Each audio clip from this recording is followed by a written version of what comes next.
Part 2. Chapter 8. Rodbertus, New Theory of Rent. Section 1. Excess surplus value in agriculture. Agriculture develops slower than industry under conditions of capitalism. The following remark has to be made beforehand. Supposing the necessary wage is equal to 10 hours, then this is most easily explained in the following manner. If 10 hours labor, i.e. a sum of money equal to 10 hours, enabled the agricultural laborer, on an average, to purchase all the necessary means of subsistence, agricultural and industrial products, etc., then this is the average wage for unskilled labor. We are thus concerned here with the value of his daily product, which must fall to his share. In the first place, this value exists in the form of the commodity which he produces, i.e. in a certain quantity of this commodity, in exchange for which, after deducting what he himself consumes of the commodity, if he does consume any of it, he can procure for himself the necessary means of subsistence. Not only the use value which he himself produces, but industry, agriculture, etc., thus come into the estimation of his necessary income. But this is inherent in the concept of commodity. He produces a commodity, not merely a product. We need therefore waste no words about this. Rodbertus first investigates the situation in a country where there is no separation between land ownership and ownership of capital. And here he comes to the important conclusion that rent, by which he means the entire surplus value, is simply equal to the unpaid labor, or the quantity of products which it represents. In the first instance, it is noteworthy that Rodbertus only takes into account the growth of relative surplus value, i.e. the growth of surplus value insofar as it arises out of growing productivity of labor, and not the growth of surplus value derived from the prolongation of the working day itself. All absolute surplus value is of course relative in one respect. Labor must be sufficiently productive for the worker not to require all of his time to keep himself alive. But from this point, the distinction comes into force. Incidentally, if originally labor is but little productive, the needs are also extremely simple, as with slaves, and the masters themselves do not live much better than the servants. The relative productivity of labor, necessary before a profit-monger, a parasite, can come into being is very small. If we find a high rate of profit, though labor is as yet very unproductive, and machinery, division of labor, etc. are not used, then this is the case only under the following circumstances. Either, as in India, partly because the requirements of the worker are extremely small, and he is depressed even below his modest needs, but partly also because low productivity of labor is identical with the relatively small fixed capital in proportion to the share of capital which is spent on wages, or, and this comes to the same thing, with a relatively high proportion of capital laid out in wages in relation to the total capital, or finally, because labor time is excessively long. The latter is the case in countries such as Austria, etc., where the capitalist mode of production is already in existence, but which have to compete with far more developed countries. Wages can be low here, partly because the requirements of the worker are less developed, partly because agricultural products are cheaper, or, and this amounts to the same thing as far as the capitalist is concerned, because they have less value in terms of money. Hence, the quantity of the product of, say, 10 hours labor, which must go to the worker as necessary wages, is small. If, however, he works 17 hours instead of 12, then this can make up for the low productivity of labor. In any case, because in a given country the value of labor is falling relatively to its productivity, it must not be imagined that wages in different countries are inversely proportional to the productivity of labor. In fact, exactly the opposite is the case. The more productive one country is, relative to another in the world market, the higher will be its wages as compared with the other. In England, not only the nominal wages, but also the real wages are higher than on the continent. The worker eats more meat, he satisfies more needs. This, however, only applies to the industrial worker and not the agricultural laborer. But the wages of the English workers are not higher in proportion to the productivity of their labor. Quite apart from the variation in rent according to the fertility of the land, the very existence of rent, i.e. the modern form of landed property, is feasible because the average wage of the agricultural laborer is below that of the industrial worker. Since to start with, by tradition, as the farmer first turns capitalist before capitalists turn farmers, the capitalist passed on part of his gain to the landlord. He compensated himself by forcing wages down below their level. With the workers' desertion of the land, wages had to rise, and they did rise. But hardly has this pressure become evident when machinery, etc. is introduced and the land once more boasts a relative surplus population. surplus value can be increased without the extension of labor time or the development of the productive power of labor by forcing wages below their traditional level. And indeed, this is the case wherever agricultural production is carried on by capitalist methods. Where it cannot be achieved by means of machinery, it is done by turning the land over to sheep grazing. Here, then, we already have a potential basis of rent, since in fact, the agricultural laborer's wage does not equal the average wage. This rent would be feasible quite independent of the price of the product, which is equal to its value. Ricardo is also aware of the second type of rent increase, which arises from a greater product sold at the same price, but he does not take it into account, since he measures rent per quarter and not per acre. He would not say that rent has risen, and in this way rent can rise with falling prices because 20 quarters at 2 shillings is more than 10 quarters at 2 shillings, or 10 quarters at 3 shillings. Incidentally, however the phenomenon of rent may be explained, the significant difference between agriculture and industry remains, and that in the latter, excess surplus value is created by cheaper production, in the former by dearer production. If the average price of 1 pound of yarn is 2 shillings, and I can produce it for 1 shilling, then in order to gain an increased market for it, I will necessarily sell it for 1 shilling 6pence, or at any rate below 2 shillings. And what is more, this is absolutely necessary, for cheaper production presupposes production on a larger scale. So compared with before, I am now glutting the market. I must sell more than before. Although 1 pound of yarn costs only 1 shilling, this is only the case if I now produce, say, 10,000 pounds as against my previous 8,000. The low cost is only achieved because fixed capital is spread over 10,000 pounds. If I were to sell only 8,000 pounds, the depreciation of the machines alone would raise the price per pound by 1/5, i.e. 20%. So I sell it below 2 shillings in order to be able to sell 10,000 pounds. In doing so, I am still making an excess profit of 6pence, i.e. of 50% on the value of my product, which is 1 shilling, and which already includes the normal profit. In any case, I am hereby forcing down the market price with the result that the consumer gets the product more cheaply. But in agriculture, I sell at 2 shillings, since if I had sufficient fertile land, the less fertile would not be cultivated. If the area of fertile land were enlarged, or the fertility of the poorer soil so improved that I could satisfy demand, then this game would end. Not only does Ricardo not deny this, but he expressly calls attention to it. Thus, if we admit that the varying fertility of the land accounts not for rent itself, but only for the differences in rent, there remains the law that while in industry, on an average, excess profit arises from the lowering of the price of the product, in agriculture the relative size of rent is determined not only by the relative raising of the price, raising the price of the product of fertile land above its value, but by selling the cheaper product at the cost of the dearer. This is, however, as I have already demonstrated, merely the law of competition, which does not emanate from the soil, but from capitalist production. Furthermore, Ricardo would be right in another respect, except that in the manner of the economists, he turns a historical phenomenon into an eternal law.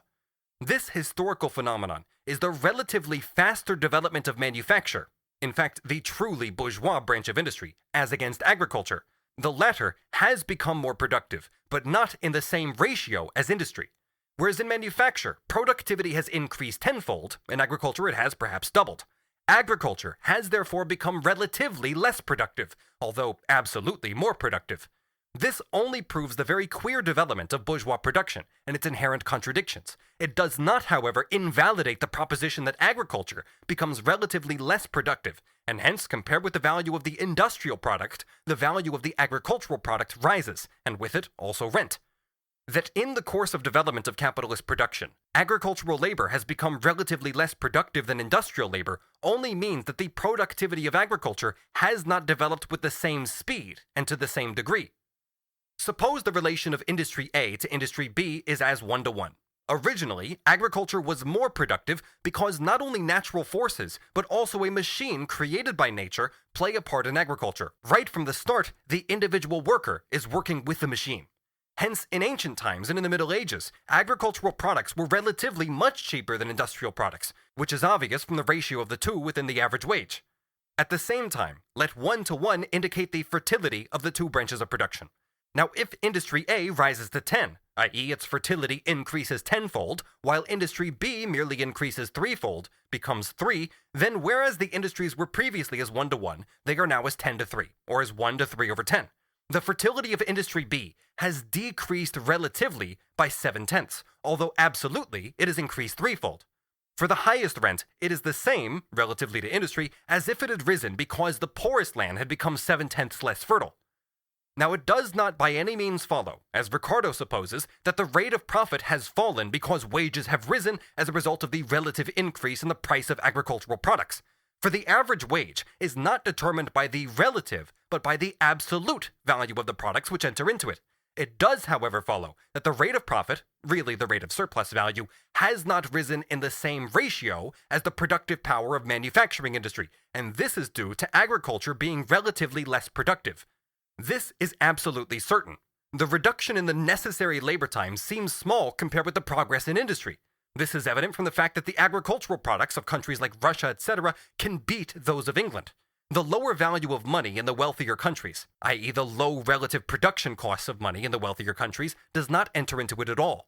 For the question is, why it does not affect their industrial products in competition with poorer countries when it does affect their agricultural products. Incidentally, this does not prove that poor countries produce more cheaply, that their agricultural labor is more productive. Even in the United States, the volume of corn at a given price has increased, as has recently been proved by statistical information. Not, however, because the yield per acre has risen, but because more acres have come under cultivation. It cannot be said that the land is more productive where there is a great landmass and where large areas, superficially cultivated, yield a greater absolute product with the same amount of labor than much smaller areas in the more advanced country. The fact that less productive land is brought under cultivation does not necessarily prove that agriculture has become less productive.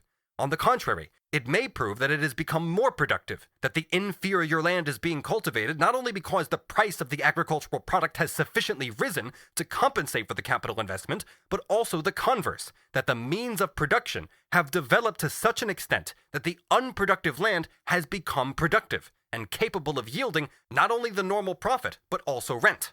Land which is fertile at a given stage of development of productive power may be unfertile for a lower developmental stage. In agriculture, the extension of labor time, i.e. the augmentation of absolute surplus value, is only possible to a limited degree. One cannot work by gaslight on the land, and so on. True, one can rise early in the spring and summer, but this is offset by the shorter winter days, when, in any case, only a relatively small amount of work can be accomplished. So in this respect, absolute surplus value is greater in industry, so long as the normal working day is not regulated by force of law. A second reason for a smaller amount of surplus value being created in agriculture is the long period during which the product remains in the process of production without any labor being expended on it. With the exception of certain branches of agriculture such as stock raising, sheep farming, etc., where the population is positively ousted from the land, the number of people employed, relatively to the constant capital use, is still far greater, even in the most advanced large-scale agriculture, than in industry, or at least in the dominating branches of industry. Hence, in this respect, even if, for the above-mentioned reasons, the mass of surplus value is relatively smaller than it would be with the employment of the same number of people in industry, this latter condition is partly offset again by the wage falling below its average level, the rate of profit can be greater than in industry. But if there are, in agriculture, any causes, we only indicate the above, which raise the rate of profit, not temporarily, but on an average as compared with industry, then the mere existence of the landlord would cause this extra profit to consolidate itself and accrue to him, rather than enter into the formation of the general rate of profit. Section 2. The relationship of the rate of profit to the rate of surplus value, the value of agricultural raw material as an element of constant capital in agriculture. In general terms, the question to be answered with Rodbertus is formulated from the following. The general form of capital advanced is this: constant capital, variable capital, machinery, raw materials, and labor power. In general, the two elements of constant capital are the instruments of labor and the subject of labor. The latter is not necessarily a commodity, a product of labor. It may therefore not exist as an element of capital, although it is invariably an element in the labor process. Soil is the husbandman's raw material, the mine that of the miner, the water that of the fisherman, and even the forest that of the hunter. In the most complete form of capital, however, these three elements of the labor process also exist as three elements of capital, i.e. they are all commodities, use values which have an exchange value, and are products of labor. In this case, all three elements enter into the process of creating value, although machinery enters into it not to the extent to which it enters into the labor process, but only insofar as it is consumed. The following question now arises. Can the absence of one of these elements in a particular branch of industry enhance the rate of profit, not the rate of surplus value, in that industry? In general terms, the formula itself provides the answer. The rate of profit equals the ratio of surplus value to the total capital advanced. Throughout this investigation, it is assumed that the rate of surplus value, i.e. the division of the value of the product between the capitalist and the worker, remains constant. The rate of surplus value is S over V, surplus over variable capital. The rate of profit is S over C plus V, the surplus over the sum of the constant and the variable capital. Since S prime, the rate of surplus value, is given, V is given, and S over V is assumed to be a constant value. Therefore, the magnitude of S over C plus V can only alter when C plus V changes, and since V, the variable capital, is given, this can only increase or decrease because C decreases or increases. And further, S over C plus V will increase or decrease not in the ratio of C to V, but according to C's relation to the sum of C plus V. If C equals 0, then S over C plus V equals S over V. The rate of profit would, in this case, be equal to the rate of surplus value, and this is its highest possible amount, since no sort of calculation can alter the magnitude of S and V. Suppose that V equals 100 and S equals 50. Then S over V is 50 over 100, or 50%. If a constant capital of 100 were added, then the rate of profit would be 50, being the surplus, over 100 plus 100, i.e. 50 over 200, being 25%. The rate of profit would have decreased by half. If 150C were added to 100V, then the rate of profit would be 50 over 250, i.e. 1/5, or 20%. In the first instance, the total capital equals V, i.e. equals variable capital, hence the rate of profit equals the rate of surplus value. In the second instance, total capital equals 2 times V, hence the rate of profit is only half of the rate of surplus value. In the third instance, the total capital is 2.5 times 100, that is, 2 1/2 times V. V is now only 2/5 of the total capital. Surplus value equals half of V, i.e. half of 100, hence is only half of 2/5 of the total capital, or 2/10 of the total capital, being 20%. Hence, to start with, this much has been established. Provided V remains constant, and S over V too, then it is of no consequence how C is composed. If C has a certain magnitude, say 100, then it makes no difference whether it consists of 50 units of raw material and 50 of machinery, or 10 of raw material and 90 of machinery, or no raw material and 100 machinery, or any way around. For the rate of profit is determined by the relationship S over C plus V. The relative value of the various production elements contained in C is of no consequence here. For instance, in the production of coal, the raw materials, after deducting coal itself, which is used as an auxiliary material, may be reckoned as 0, and the entire constant capital can be assumed to consist of machinery, including buildings and tools. On the other hand, with a tailor, machinery can be considered as 0, and here the whole constant capital resolves into raw materials, particularly where tailors running a large business do not as yet use sewing machines, and on the other hand even save buildings, as sometimes occurs nowadays in London, by employing their workers as outworkers. This is a new phenomenon, where the second division of labor reappears in the form of the first. If the colliery owner employs 1,000 units of machinery and 1,000 units of labor, and the tailor 1,000 of raw materials and 1,000 of labor, then with an equal rate of surplus value, the rate of profit in both instances is also the same. If we assume that surplus value is 20%, then the rate of profit would in both cases be 10%, namely 200 over 2,000, i.e. 2 over 20, or 10%. Hence, there are only two instances in which the ratio between the component parts of C, i.e. raw materials and machinery, can affect the rate of profit.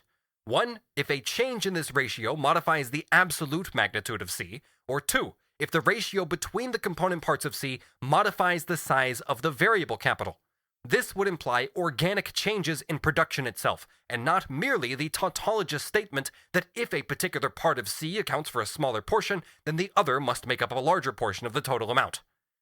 In the real bill of an English farmer, wages amount to £1,690, manure to £686, seeds to £150, fodder for cows to £100.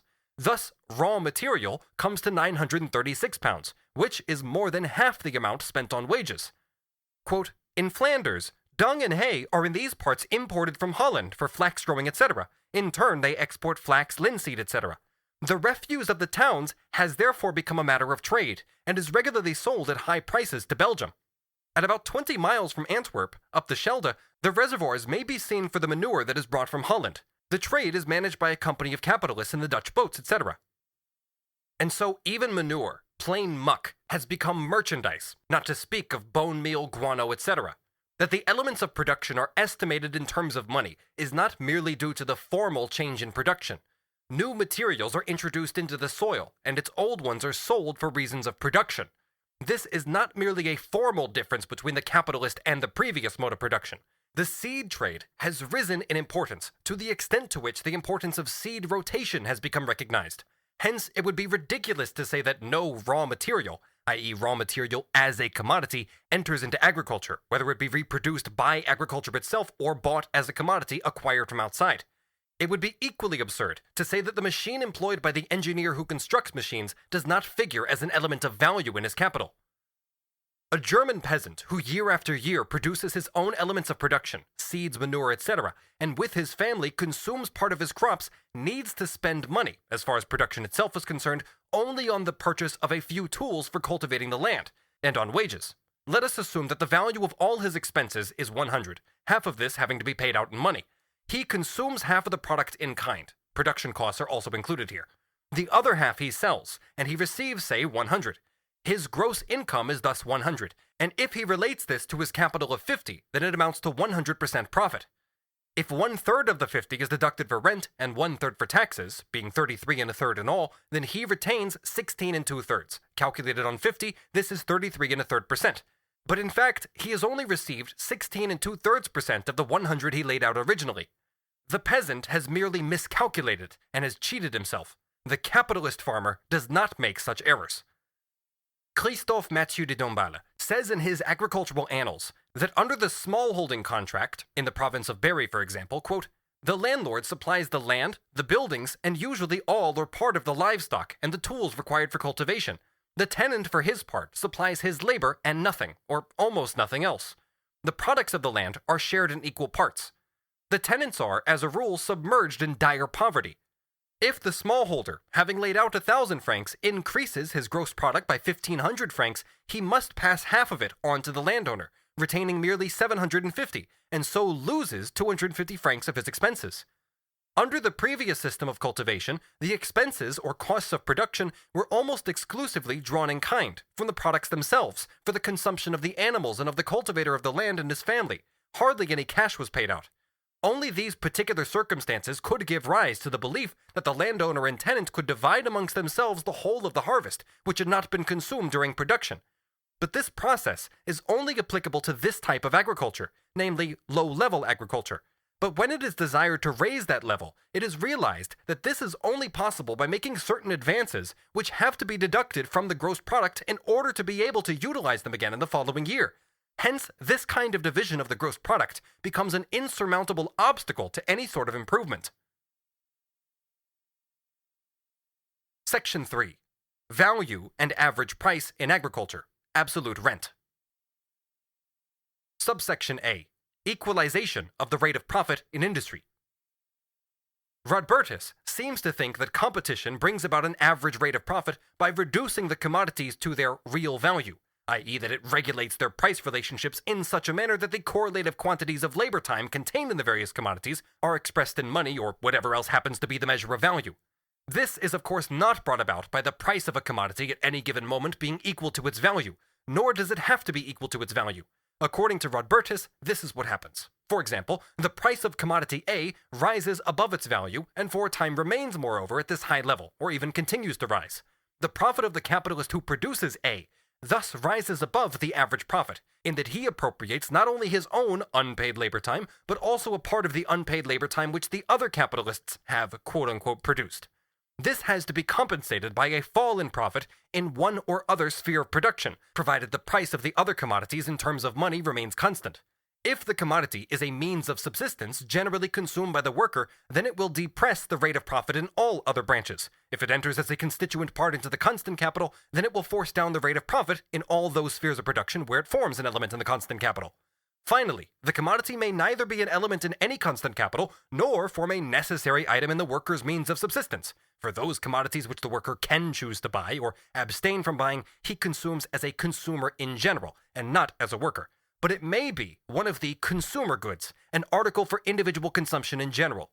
If, as such, it is consumed by the industrial capitalist himself, then the rise in its price in no way affects the amount of surplus value or the rate of surplus value. Now, if the capitalist wanted to maintain his previous standard of consumption, then that part of profit, i.e. surplus value, which he uses for individual consumption, would rise in relation to that which he sinks into industrial reproduction. The latter would decrease. As a result of the price rise, or rise in profit above its average rate, in A, the volume of profit in B, C, etc. would diminish within a certain space of time, which is also determined by reproduction. If Article A was exclusively consumed by other than industrial capitalists, then they would consume more than before of commodity A as compared with commodities B, C, etc. The demand for commodities B, C, etc. would fall. Their price would fall, and in this case, the price rise in A, or the rise in profit in A above the average rate, would have brought about a fall in the profit of B, C, etc., below the average rate, by forcing down the money prices of their commodities, in contrast to the previous instances where the money price of B, C, etc. remained constant. Capitals would migrate from B, C, etc., where the rate of profit is sunk below the average level, to A's sphere of production. This would apply particularly to a portion of the new capital which is continually entering the market, and which would naturally tend to penetrate into the more profitable sphere, A. Consequently, after some time, the price of Article A would fall below its value, and would continue to do so for a longer or shorter period, until the reverse movement set in again.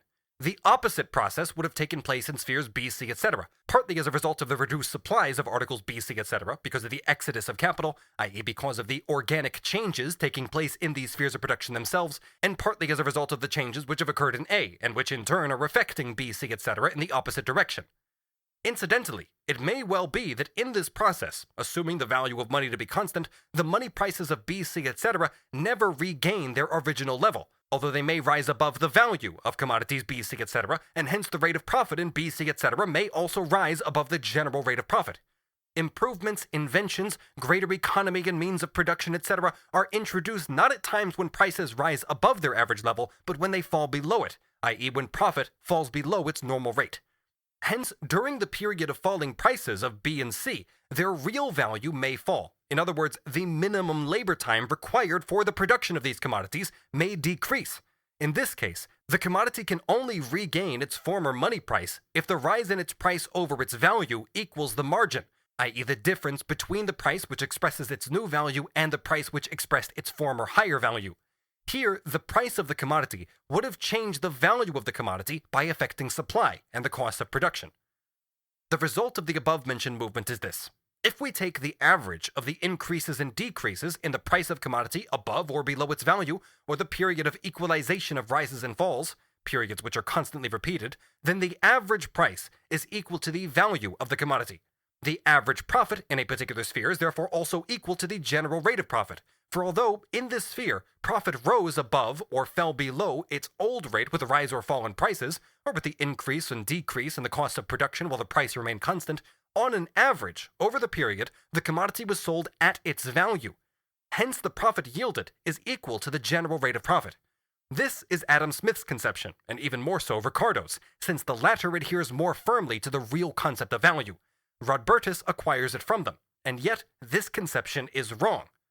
What is the effect of the competition between capitals? The average price of the commodities during a period of equalization is such that these prices yield the same profits to the producers of commodities in every sphere, for instance 10%.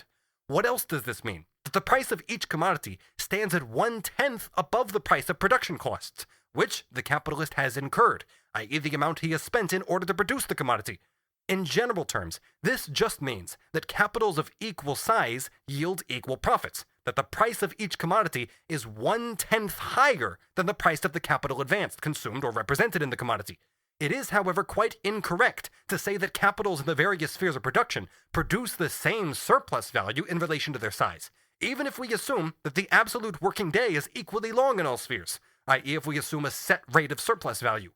We leave aside here the possibility of one capitalist enforcing longer working hours than another, and we assume a fixed absolute working day for all spheres. The variation in absolute working days is partly offset by the varying intensity of labor, etc., and partly these differences only signify arbitrary excess profits, exceptional cases, etc. Bearing in mind the above assumption, the amount of surplus value produced by capitals of equal size varies firstly according to the correlation of their organic components, i.e. of variable and constant capital. Secondly, according to their period of circulation, insofar as this is determined by the ratio of fixed capital to circulating capital, and also by various periods of reproduction of the different sorts of fixed capital. Thirdly, according to the duration of the actual period of production, as distinct from the duration of labor time itself, which again may lead to substantial differences between the length of the production period and circulation period. The first of these correlations, namely that between constant and variable capital, can itself spring from a great divergency of causes. It may, for example, be purely formal, so that the raw material worked up in one sphere is dearer than that worked up in another, or it may result from the varying productivity of labor, etc. Thus, if the commodities were sold at their values, or if the average prices of the commodities were equal to their values, then the rate of profit in the various spheres would have to vary a great deal. In one case, it would be 50, in others 40, 30, 20, 10, etc. Taking the total volume of commodities for a year in Sphere A, for instance, their value would be equal to the capital advanced in them plus the unremunerated labor they contain. Ditto in Spheres B and C. But since A, B, and C contain different amounts of unpaid labor, for instance, A more than B and B more than C, the commodities A might perhaps yield 3S, S being surplus value, to their producers, B at 2S and C S.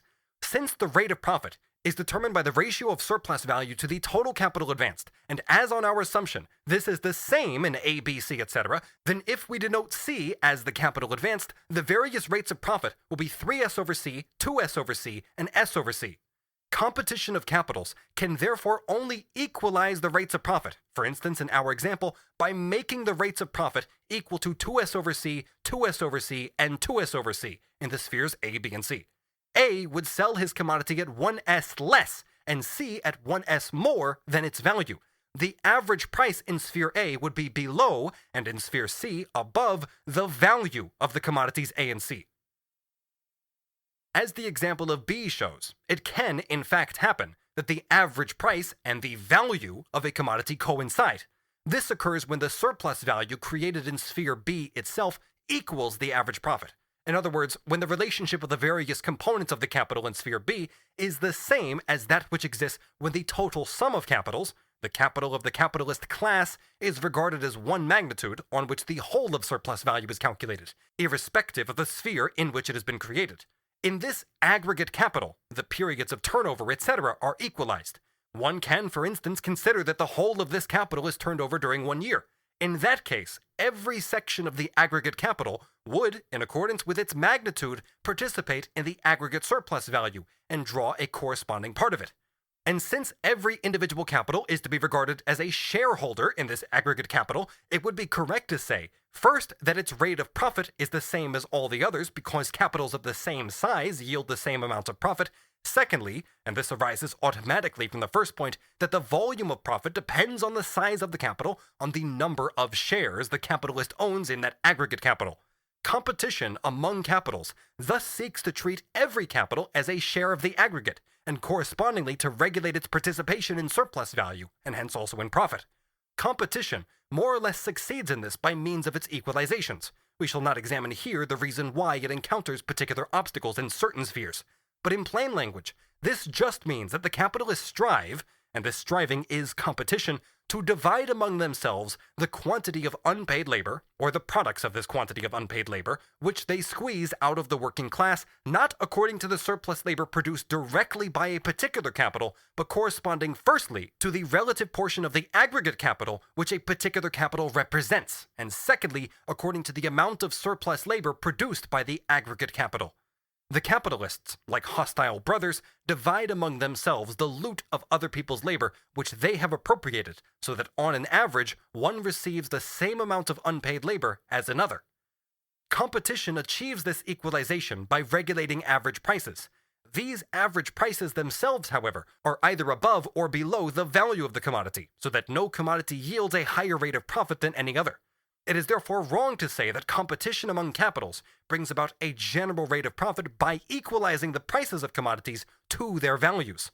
On the contrary, it does so by converting the values of the commodities into average prices, in which a part of surplus value is transferred from one commodity to another, etc.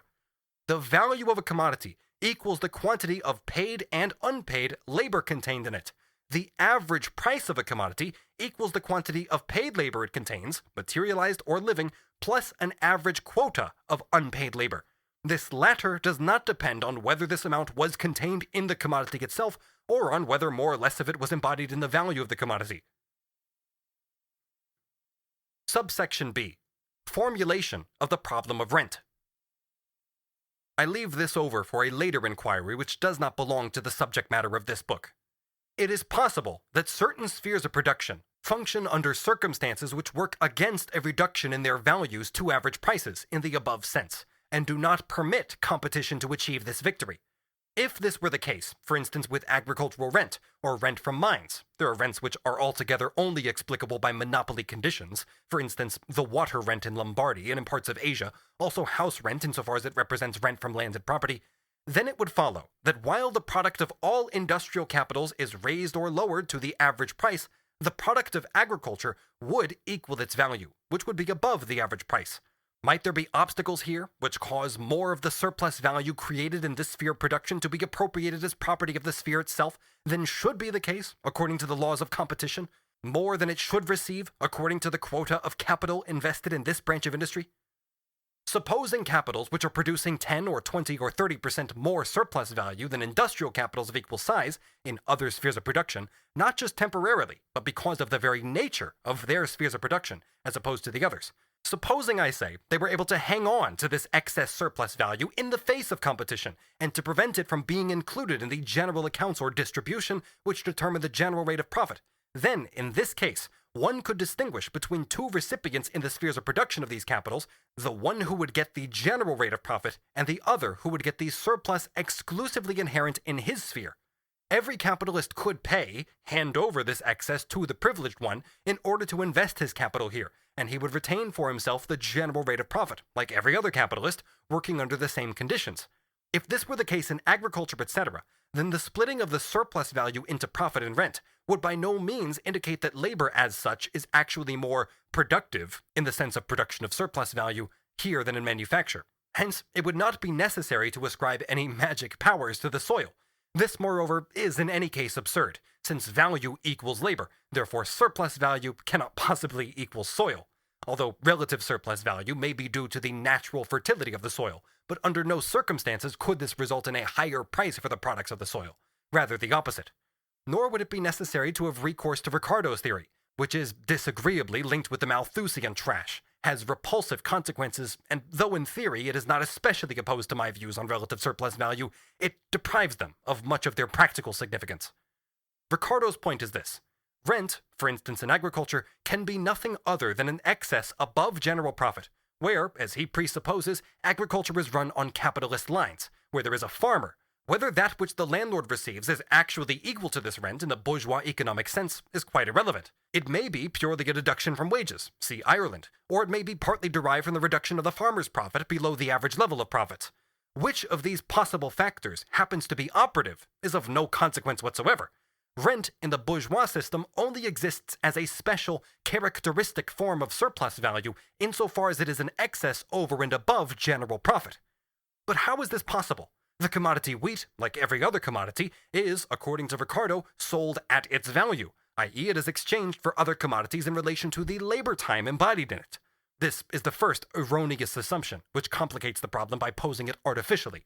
Only in exceptional circumstances are commodities exchanged at their value. Their average prices are determined in a different way, see above.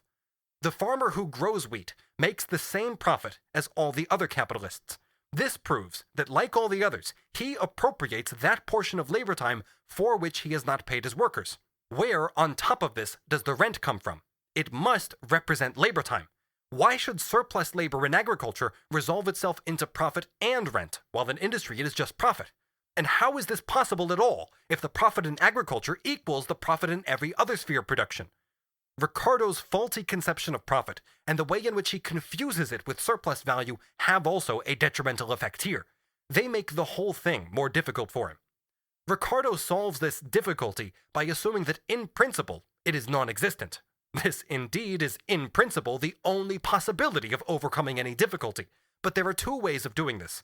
Either one shows that the contradiction to the principle is an illusion which arises from the development of the thing itself, or one denies the existence of the difficulty at one point, as Ricardo does, and then takes this as a starting point from which one can proceed to explain its existence at some other stage. He assumes a point at which the farmer's capital, like everyone else's, only yields profit. This capital may be invested in a non-rent paying or individual farm, or in a non-rent paying part of the land of a farm.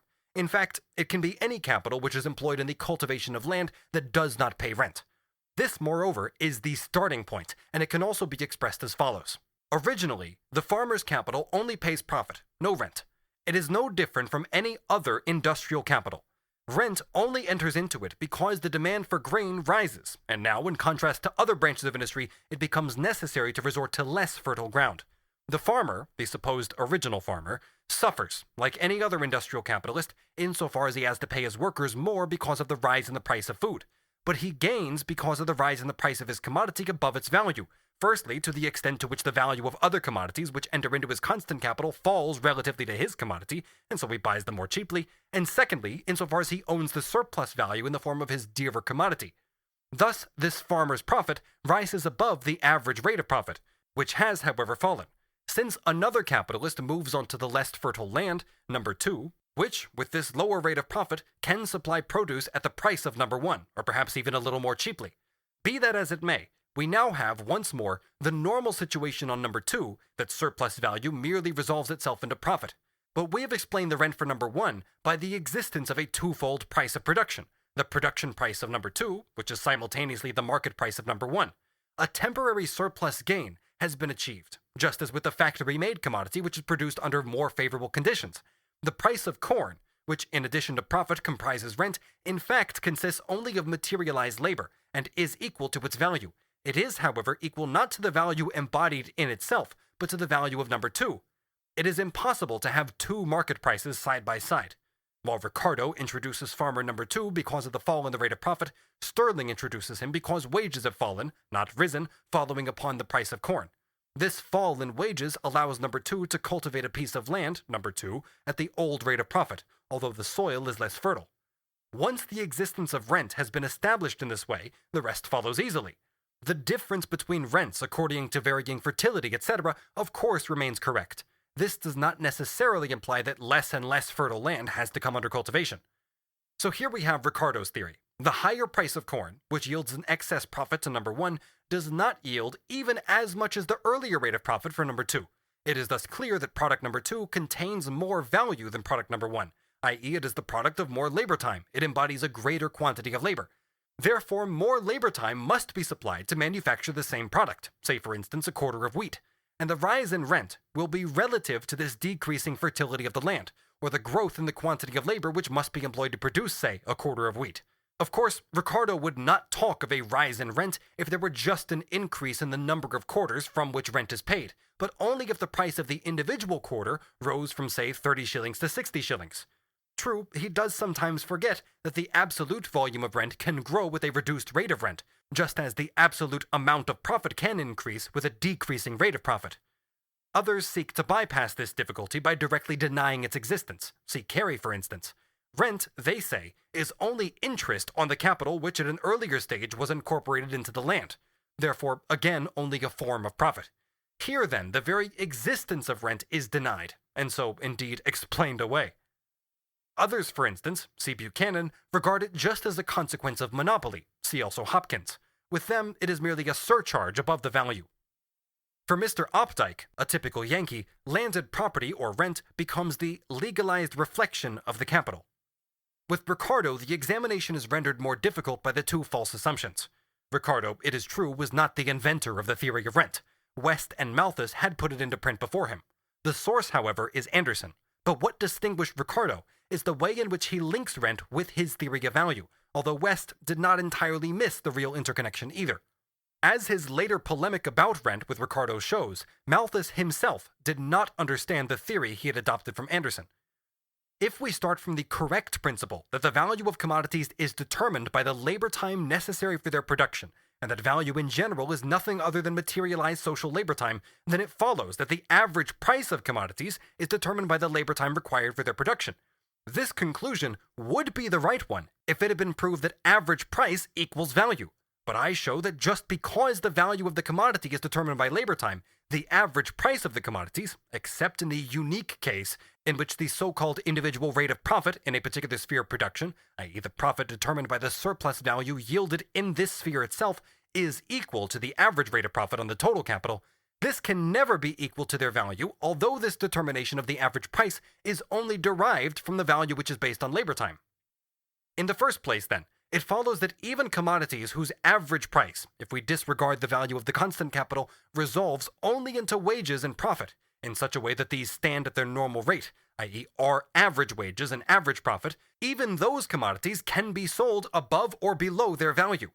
The fact that the commodity yields rent on top of profit does not prove that the commodity is sold above its intrinsic value, any more than the circumstance of the surplus value of a commodity only expressing itself in the category of normal profit proves that the commodity is sold at its value.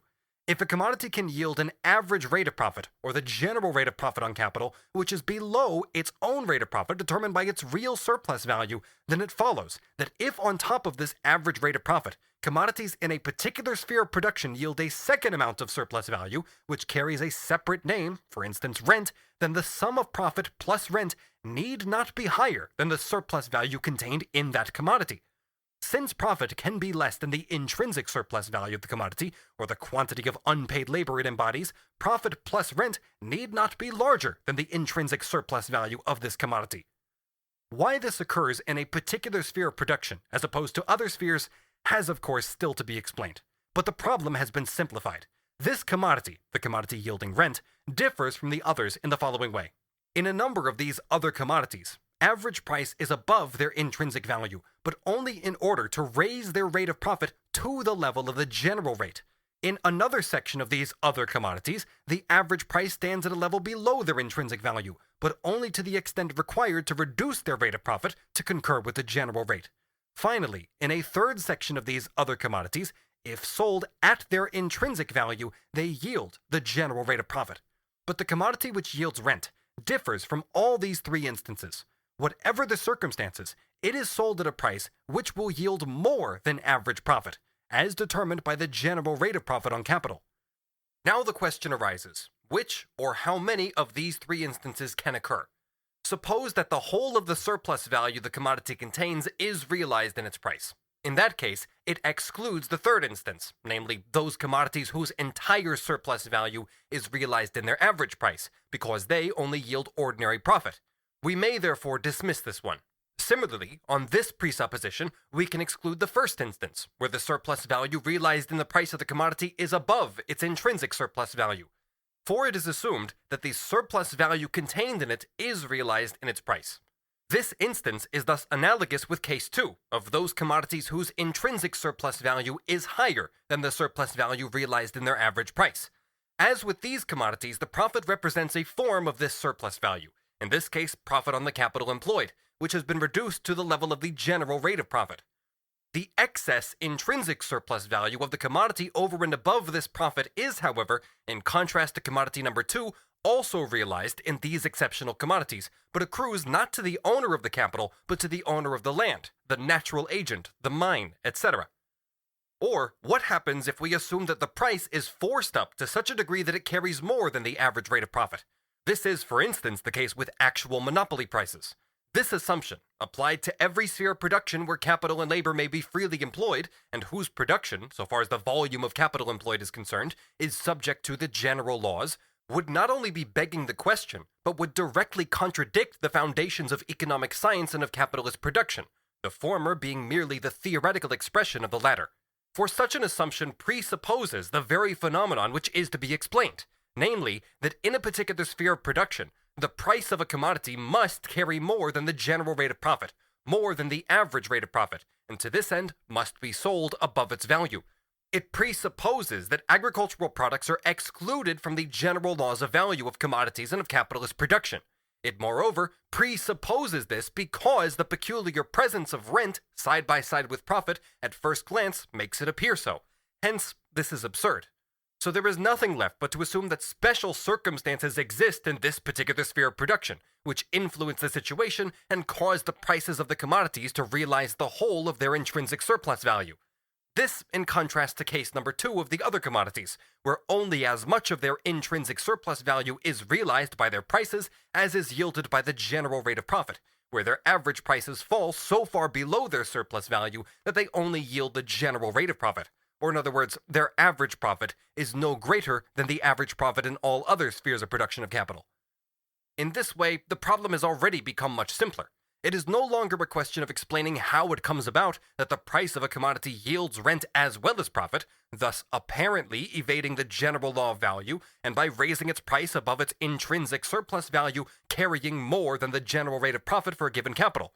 The question is why, in the process of equalization of commodities at average prices, this particular commodity does not have to pass on to other commodities so much of its intrinsic surplus value that it only yields the average profit, but is able to realize a portion of its own surplus value which forms an excess over and above the average profit, so that it is possible for a farmer who invests capital in this sphere of production to sell the commodity at prices which yield him the ordinary profit and at the same time enable him to pay the excess in surplus value realized over and above this profit to a third person, that is, the landlord. Put in this way, the very formulation of the problem carries its own solution. Subsection C. Private ownership of the land as a necessary condition for the existence of absolute rent. Surplus value in agriculture resolves into profit and rent. It is quite simply the private ownership of land, mines, water, etc. by certain people which enables them to snatch, intercept, and seize the excess surplus value over and above profit, meaning average profit, the rate of profit determined by the general rate of profit, contained in the commodities of these particular spheres of production, these particular fields of capital investment, and so to prevent it from entering into the general process by which the general rate of profit is formed. Moreover, some of this surplus value is actually collected in every industrial enterprise, since rent for the land used by factory buildings, workhouses, etc. figures in every instance, for even where the land is available free, no factories are built, except in the more or less populated areas with good means of communication. Supposing the commodities produced by the poorest cultivated land belong to Category 3, i.e. those commodities whose average price equals their value. In other words, the whole of their inherent surplus value is realized in their price because only thus do they yield the ordinary profit. In this case, the land would pay no rent, and land ownership would be purely nominal. If a payment were made for the use of the land, then it would only prove that the small capitalists, as is partly the case in England, see Newman, are satisfied with making a profit below the average. The same applies whenever the rate of rent is higher than the difference between the inherent surplus value of a commodity and the average profit. There is even land whose cultivation at most suffices to pay wages, for although here the laborer works for himself the whole of his working day, his labor time is longer than the socially necessary labor time. It is so unproductive, relative to the generally prevailing productivity in this branch of work, that although the man works for himself for 12 hours, he hardly produces as much as the worker under more favorable conditions of production does in 8 hours. This is the same relationship as that of the hand loom weaver who competes with the power loom. Although the product of this hand loom weaver was equal to 12 hours of labor, it was only equal to 8 or even fewer hours of socially necessary labor, and his product therefore only had the value of 8 necessary labor hours. If, in such an instance, the cottager pays a rent, then this is purely a deduction from his necessary wage, and does not represent surplus value, let alone an excess over and above average profit. Assume that in a country like the United States, the number of competing farmers is as yet so small, and the appropriation of land so much just a matter of form, that everyone has had the opportunity to invest his capital in land in the cultivation of the soil, without the permission of hitherto existing owners, cultivators, or farmers.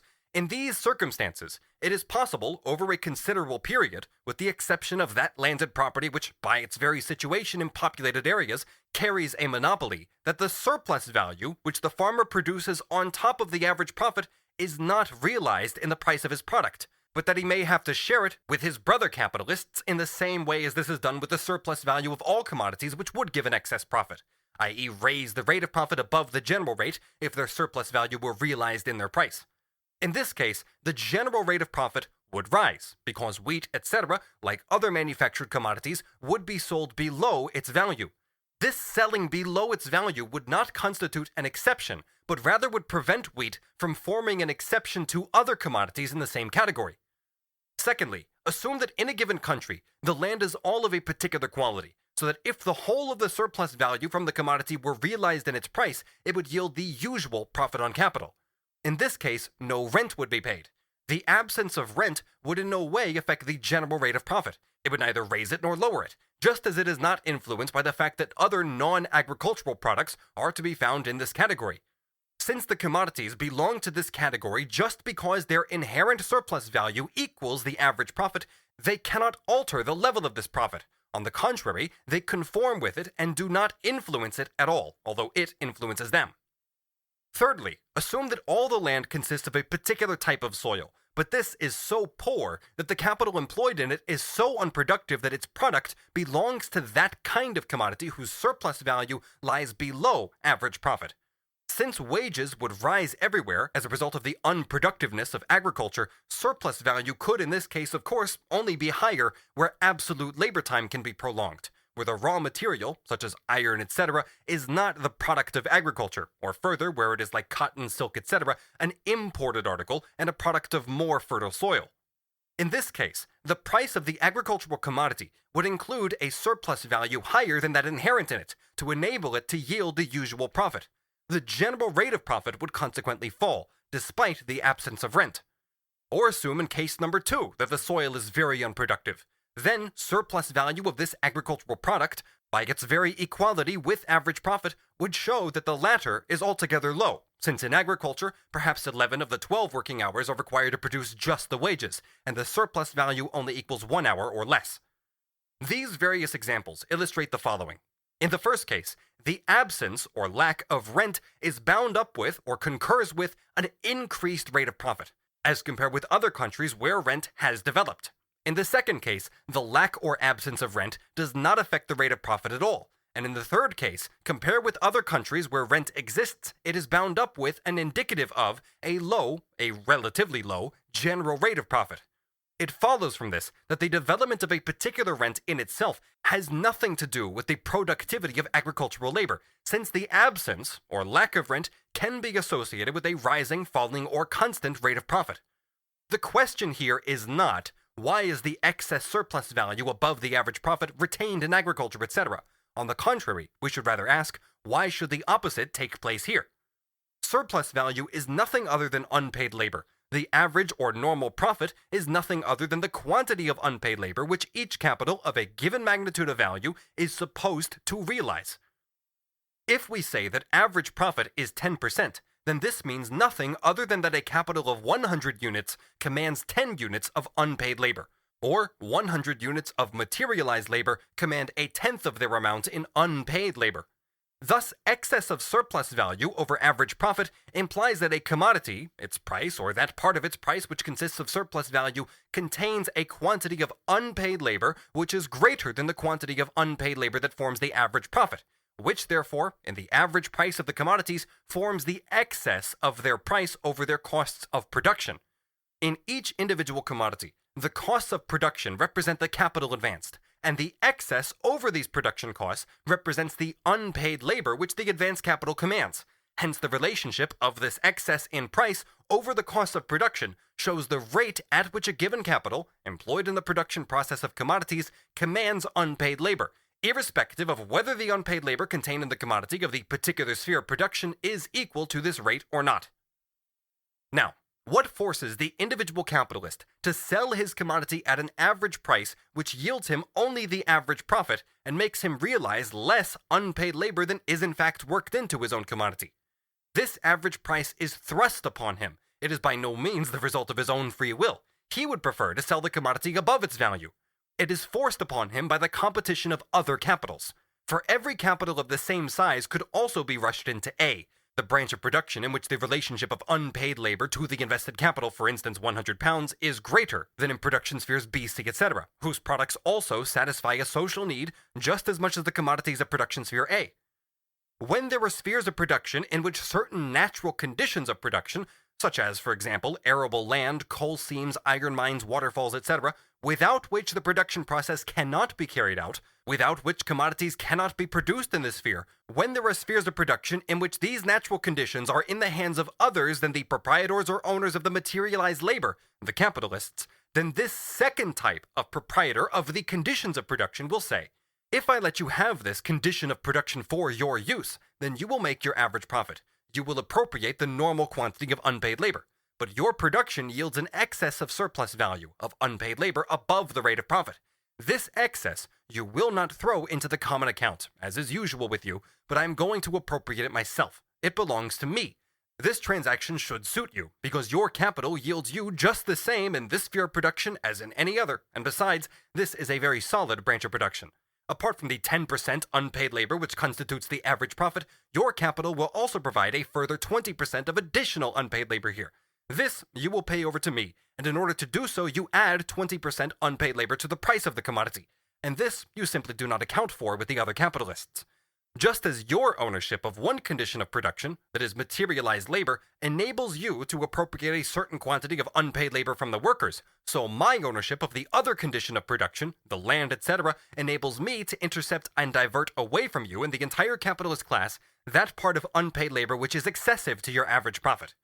Your law will have it that under normal circumstances, capitals of equal size appropriate equal quantities of unpaid labor, and you capitalists can force each other into this position by competition among yourselves.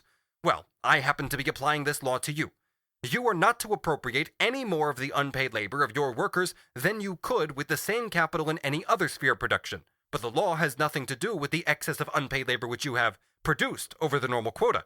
Who is going to prevent me from appropriating this excess? Why should I act according to your custom and throw it into the common pot of capital to be shared out among the capitalist class, so that everyone should draw out a part of it in accordance with his share in the aggregate capital? I am not a capitalist. The condition of production which I allow you to utilize is not materialized labor, but a natural phenomenon. Can you manufacture land or water, or mines or coal pits? Certainly not. The means of compulsion, which can be applied to you in order to make you release again a part of the surplus labor you have managed to get hold of, does not exist for me. So out with it. The only thing your brother capitalist can do is compete against you, not against me.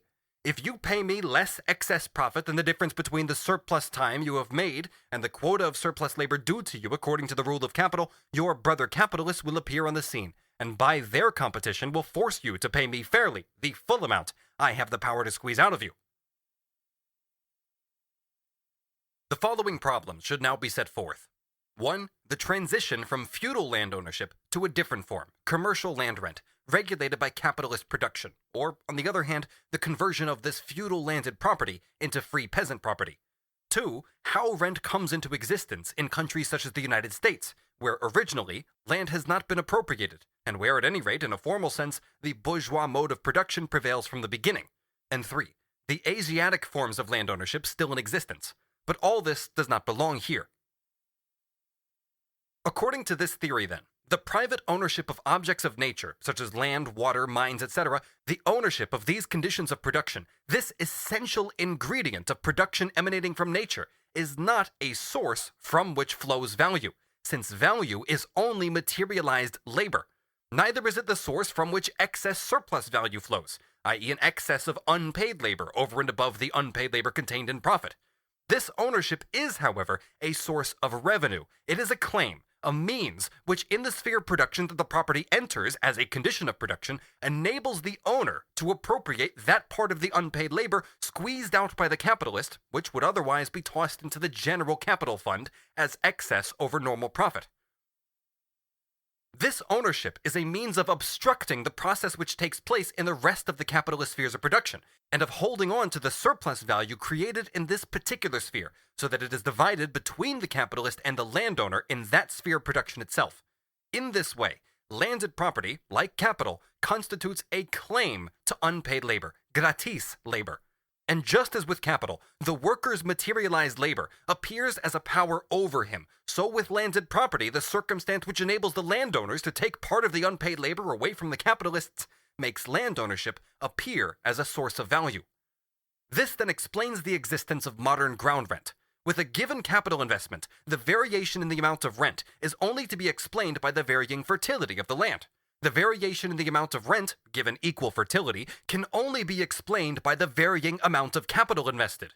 In the first case, rent rises because its rate increases in proportion to the capital employed, also according to the area of the land.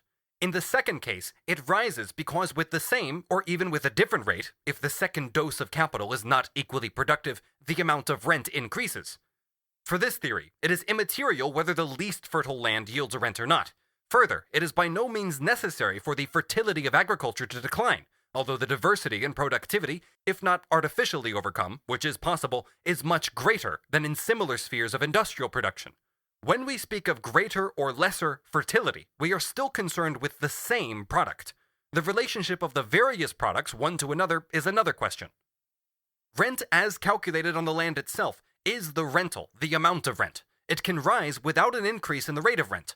If the value of money remains unchanged, then the relative value of agricultural products can rise, not because agriculture is becoming less productive, but because, although its productivity is rising, it is rising slower than in industry. On the other hand, a rise in the money price of agricultural products, while the value of money remains the same, is only possible if their value rises, i.e. if agriculture becomes less productive, provided it is not caused by temporary pressure of demand upon supply, as with other commodities. In the cotton industry, the price of the raw material fell continuously with the development of the industry itself. The same applies to iron, coal, etc. The growth of rent here was possible not because its rate rose, but only because more capital was employed. Ricardo is of the following opinion. The powers of nature, such as air, light, electricity, steam, water, are gratis. The land is not, because it is limited. So already, for this reason alone, agriculture is less productive than other industries. If the land were just as common, unappropriated, available in any quantities as the other elements and powers of nature, then it would be much more productive. In the first place, if the land were so easily available, at everyone's free disposal, then a principal element for the formation of capital would be missing. A most important condition of production, and apart from man himself and his labor, the only original condition of production could not be disposed of, could not be appropriated. It could not thus confront the worker as someone else's property and make him into a wage laborer. The productivity of labor in Ricardo's sense, i.e. in the capitalist sense, the producing of someone else's unpaid labor, would thus become impossible, and this would put an end to capitalist production altogether. So far as the powers of nature, indicated by Ricardo, are concerned, it is true that these are partly to be had for nothing, and do not cost the capitalist anything. Coal costs him something, but steam costs him nothing, so long as he gets water for free. But now, for example, let us take steam.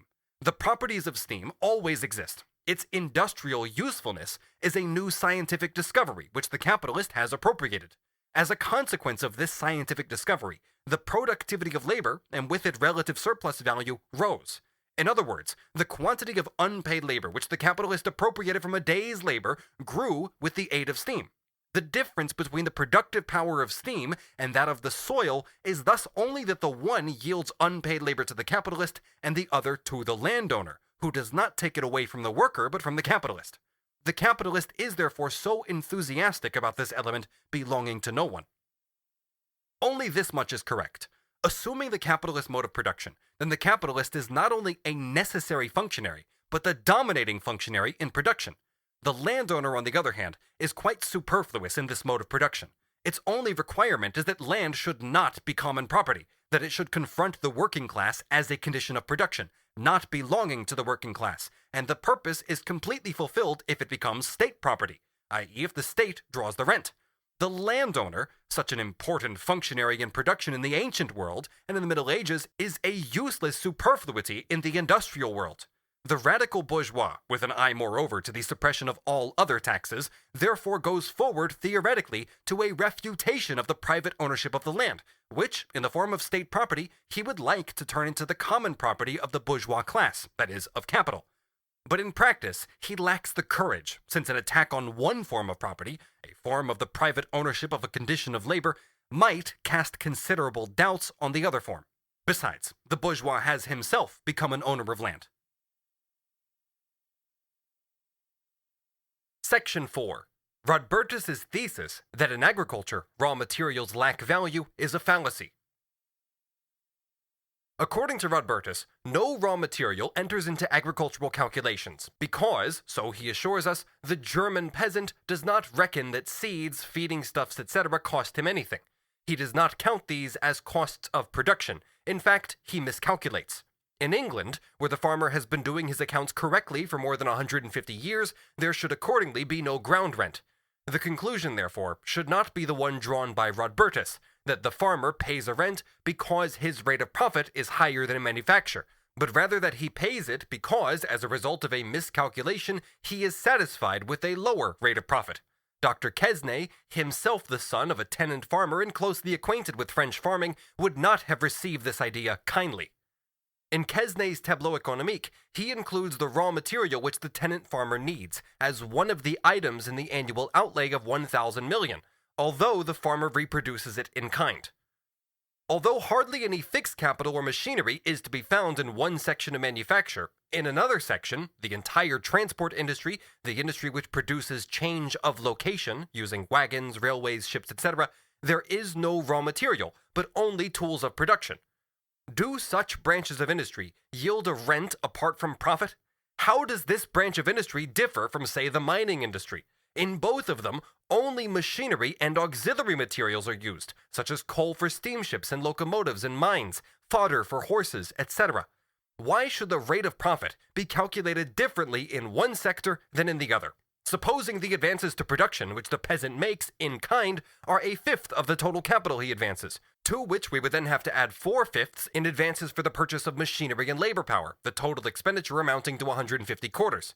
If he then makes 10% profit, this would be equal to 15 quarters, i.e. the gross product would be 165. If he now deducted a fifth, equal to 30 quarters, and calculated the 15 only on 120, then he would have made a profit of 12.5%. Alternatively, we could put it this way. The value of his product is equal to 165 quarters, being 330 pounds. He reckons his advances to be 120 quarters, or 240 pounds. 10% on this equals 12 quarters, at 24 pounds. But his gross product amounts to 165 quarters, from which, thus, 132 quarters are to be deducted, which leaves 33. But from these, 30 are deducted in kind. This leaves an extra profit of 3 quarters, at 6 pounds. His total profit is 15 quarters instead of 12. So he can pay a rent of 3 quarters, or 6 pounds, and believe that he has made a profit of 10% like every other capitalist. But this 10% exists only in his imagination. In fact, he has made advances of 150 quarters, not of 120, and on these, 10% amounts to 15 quarters, or 30 pounds. In fact, he received 3 quarters too few, i.e. a quarter of the 12 quarters which he actually received, or a fifth of the total profit which he should have received, because he did not consider a fifth of his advances to be advances. Therefore, as soon as he learned to calculate according to capitalist methods, he would cease to pay rent, which would merely amount to the difference between his rate of profit and the normal rate of profit. In other words, the product of unpaid labor embodied in the 165 quarters amounts to 15 quarters, which equals 30 pounds, representing 30 labor weeks. Now, if these 30 labor weeks, or 15 quarters, or 30 pounds, were calculated on the total advances of 150 quarters, then they would only form 10%. If they were calculated only on 120 quarters, then they would represent a higher percentage, because 10% on 120 would be 12 quarters, and 15 quarters are not 10% of 120, but 12.5%. In other words, since the peasant did not include some of his advances in the account as a capitalist would have done, he calculates the accumulated surplus labor on too small a portion of his advances. Hence, it represents a higher rate of profit than in other branches of industry, and can therefore yield a rent which is based solely on a miscalculation. The game would be over if the peasant realized that it is by no means necessary first to convert his advances into real money, i.e. to sell them in order to assess them in money, and hence to regard them as commodities. Without this mathematical error, which may be committed by a large number of German peasants but never by a capitalist farmer, Rodbertus's rent would be an impossibility. It only becomes possible where raw material enters into the costs of production without entering into the accounts, but it is not possible where it does not enter into production, although Herr Rodbertus wants to derive his explanation of the existence of rent not from a miscalculation, but from the absence of a real item of expenditure. Take the mining industry or the fisheries. Raw material does not figure in these, except as auxiliary material, which we can omit, since the use of machinery always implies, with very few exceptions, the consumption of auxiliary material, the food of the machine. Assuming that the general rate of profit is 10%, and 100 pounds are laid out in machinery and wages, why should the profit on 100 pounds amount to more than 10 pounds? Because the 100 pounds have not been expended on raw material, machinery, and wages, but have been expended on raw material and wages only. If there is to be any sort of difference, this could only arise because in the various instances, the ratio of the values of constant capital and variable capital is in fact different. This varying ratio would result in varying surplus value, even if the rate of surplus value is taken to be constant. And if varying surplus values are related to capitals of equal size, they must of course yield unequal profits. But on the other hand, the general rate of profit means nothing other than the equalization of these inequalities, abstraction from the organic components of the capital, and redistribution of surplus value, so that capitals of equal size yield equal profits. That the amount of surplus value depends on the size of the capital employed does not hold good, according to the general laws of surplus value, for capitals in different spheres of production, but for capitals in the same sphere of production, in which it is assumed that the organic component parts of capital are in the same proportion. If one says, for example, the volume of profit in spinning corresponds to the size of the capitals employed, which is also not quite correct, unless one adds that productivity is assumed to be constant, this in fact merely means that given the rate of exploitation of the spinners, the total amount of exploitation depends on the number of exploited spinners. If, on the other hand, one says that the volume of profit in different branches of production corresponds to the size of the capitals employed, then this means that the rate of profit is the same for each capital of a given size, i.e. the volume of profit can only change with the size of the capital. In other words, the rate of profit is independent of the organic relationship of the components of the capital in a particular sphere of production. It is altogether independent of the amount of surplus value which is realized in these particular spheres of production. Mining production ought to be considered right from the start as belonging to industry and not to agriculture. Why? Because no product of the mine is used in kind as an element of production. No product of the mine enters in kind straight from the mine into the constant capital of the mining industry. The same applies to fishing and hunting, where the outlay consists to a still higher degree of the instruments of labor and wages or labor itself. In other words, because every production element in the mine, even if its raw material originates in the mine, not only alters its form, but becomes a commodity, i.e. it must be bought before it can re-enter mining as an element of production. Coal forms the only exception to this, but it only appears as a means of production at a stage of development when the exploiter of the mine has graduated as a capitalist, who uses double-entry bookkeeping, in which he not only owes himself his advances, i.e. he is a debtor against his own funds, but his own funds are debtors against themselves. Thus, just here, where in fact no raw material figures in the expenditure, capitalist accounting must prevail from the outset, making the illusion of the peasant impossible.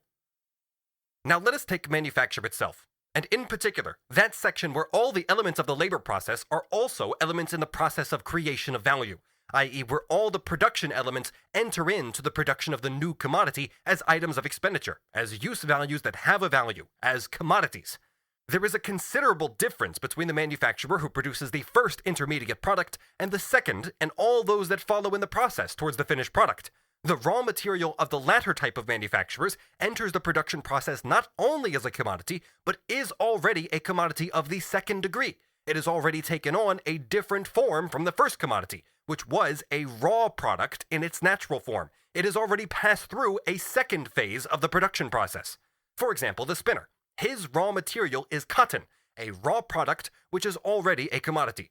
The raw material of the printer or dyer is the woven fabric, the product of the weaver, and all these products, which reappear as raw materials in further phases of the process, are at the same time commodities. We seem to have returned here to the question with which we have already been concerned on two other occasions, once when discussing John Stuart Mill, and again during the general analysis of the relationship between constant capital and revenue. The continual recurrence of this question shows that there is still a hitch somewhere. Really, this belongs in Chapter 3 on profit, but it fits in better here. For example, 4,000 pounds of cotton equals 100 pounds sterling. 4,000 pounds of yarn equals 200 pounds sterling. 4,000 yards of calico equals 400 pounds sterling.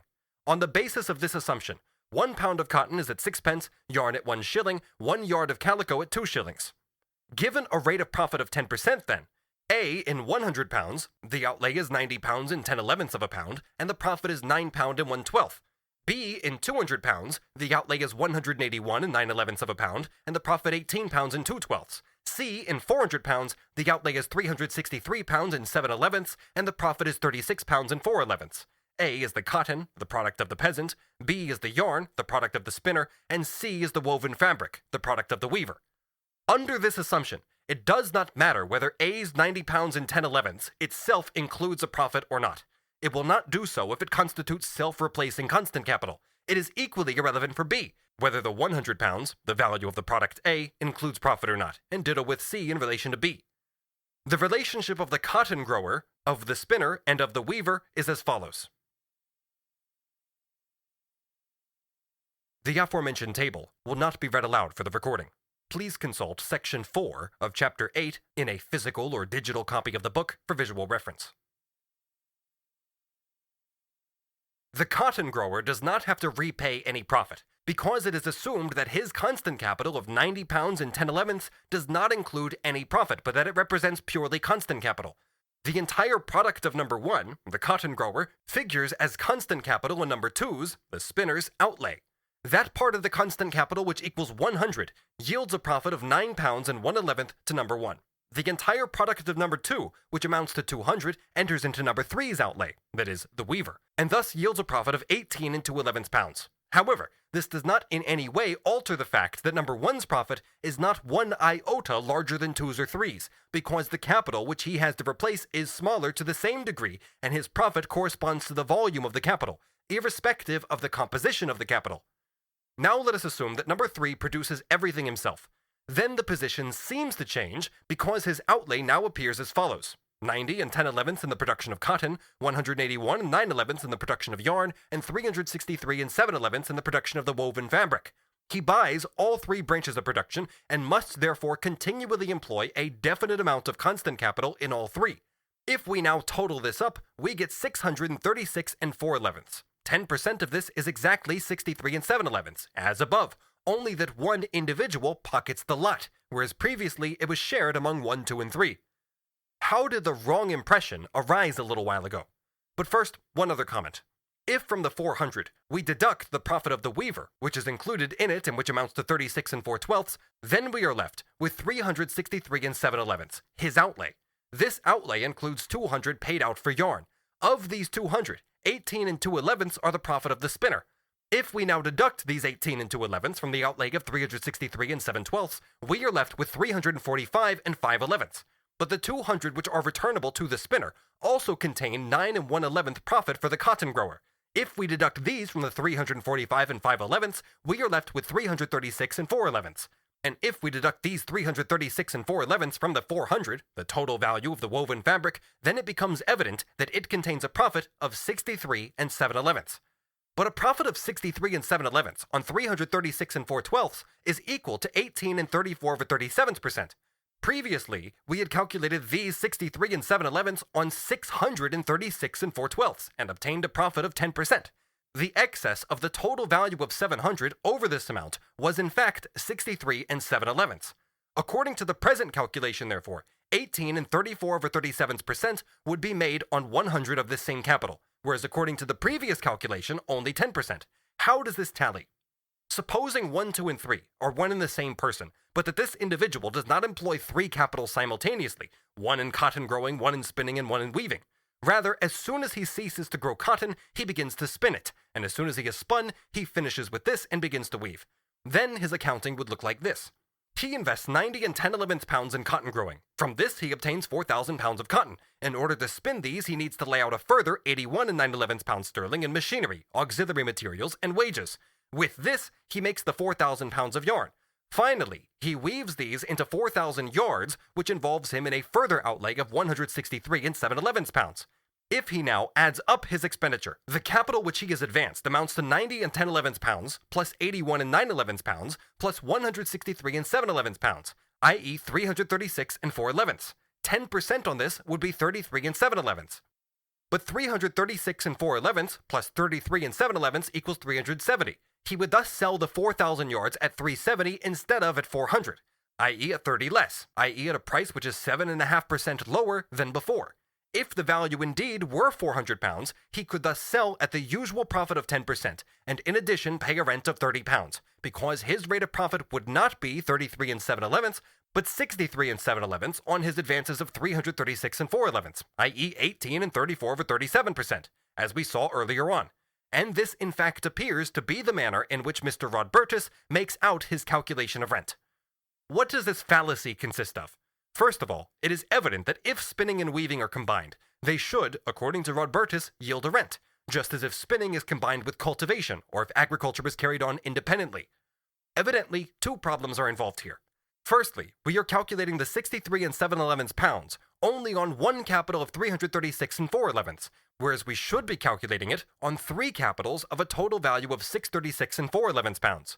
Secondly, in the last capital, that of number 3, we are reckoning his outlay to be 336 4/11 instead of 336 7/11. Let us go into these points separately. Firstly, if 3, 2, and 1 are united in one person, and if he spins up the entire product of his cotton harvest, then he does not use any part of this harvest at all to replace his agricultural capital. He does not employ part of his capital in cotton growing, and expenditure on cotton growing, seeds, wages, machinery, and another part in spinning, but he first puts part of his capital into cotton growing, then this part plus a second into spinning, and then the whole of these two first parts, now existing in the form of yarn, plus a third part into weaving. Now when the fabric of 4,000 yards has been woven, how is he to replace its elements? While he was weaving, he wasn't spinning, and he had no material from which to spin. While he was spinning, he did not grow any cotton. Therefore, his elements of production cannot be replaced. To help ourselves along, let us say, well, the man sells the 4,000 yards and then buys yarn with the elements of cotton out of the 400. Where does this get us? To a position where we are in fact assuming that three capitals are simultaneously employed and engaged and laid out in production. But yarn cannot be bought unless it is available, and in order to buy cotton, it must be available as well. And so that they are available to replace the woven yarn and the spun cotton, simultaneously with the capital employed in weaving, capitals must be invested which are turned into cotton and yarn at the same time as the yarn is turned into woven fabric. Thus, whether 3 combines all 3 branches of production, or whether 3 producers share them, 3 capitals must be available simultaneously. If he wants to produce on the same scale, he cannot carry on spinning and cotton growing with the same capital which he used for weaving. Every one of these capitals is engaged, and their reciprocal replacement does not affect the problem under discussion. The replacement capitals are the constant capital which must be invested and operating in each of the 3 branches simultaneously.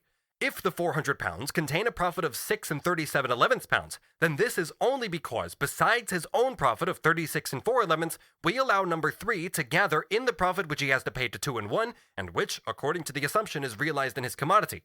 But the profit was not made on his 363 and 7/11 pounds. The peasant made it on his additional 90 and 10/11 pounds, and the spinner on his 181 and 9/11 pounds. When he pockets the whole amount himself, he likewise has not made it on the 363 and 7/11 that he invested in weaving, but on this capital and on his 2 other capitals invested in spinning and cotton growing. Secondly, if we reckon number 3's outlay to be 336 and 4/12 pounds instead of 363 and 7/11, then this arises from the following. We take his outlay on cotton growing to be only 90 and 10/11 pounds instead of 100. But he needs the whole product, and this equals 100 and not 90 and 10/11. It contains the profit of 9 and 1/11, or else he would be employing a capital of 90 and 10/11, which would bring him no profit. His cotton growing would yield him no profit, but would just replace his expenditure. In the same way, spinning would not bring him any profit, but the whole of the product would only replace his outlay. In this case, his expenditure would indeed be reduced to 90 and 10/11 plus 81 and 9/11 plus 163 and 7/11, totaling 336 and 4/11. This would be the capital he has advanced. 10% on this would be 33 and 7/11 pounds, and the value of the product would be 370 pounds. The value would not be 1 farthing higher because, according to the supposition, portions 1 and 2 have not brought in any profit. Accordingly, number 3 would have done much better to leave 1 and 2 well alone, and to keep to the old method of production. For instead of the 63 and 7/11 pounds, which were previously at the disposal of 1, 2, and 3, 3 now only has 33 and 7/11 for himself, whereas previously, when his fellows were alongside him, he had 36 and 4/11. He would indeed be a very bad hand at business. He would only have saved an outlay of 9 1/11 pounds in number 2 because he had made no profit in number 1, and he would have saved an outlay in number 3 by not making a profit on number 2. The 90 10/11 pounds in cotton growing and the 81 9/11 plus the 90 10/11 in spinning would both have only replaced themselves. Only the third capital invested in weaving would have yielded a profit of 10%. This would mean that 100 pounds would yield 10% profit in weaving, but not 1 farthing in spinning and cotton growing. This would be very pleasant for number 3, so long as number 1 and number 2 are persons other than himself, but by no means so if in order to save these petty profits and pocket them himself, he has united these 3 branches of business in one and the same person, namely his worthy self. The saving of advances for profit, or that component part of the constant capital of one capitalist which is profit for the others, arose therefore from the fact that the products of 1 and 2 contained no profits, and that 1 and 2 performed no surplus labor, but regarded themselves merely as wage laborers who only had to replace their costs of production, i.e. the outlay in constant capital and wages. Thus, in these circumstances, provided 1 and 2 were not prepared to work for 3, since if they did, profit would go to his account, less labor would have been done in any case, and it would not matter to number 3 whether the work for which he has to pay is only laid out in wages or in wages and profit. This is all the same to him, insofar as he buys and pays for the product, the commodity. Whether constant capital is wholly or partially replaced in kind is of no consequence.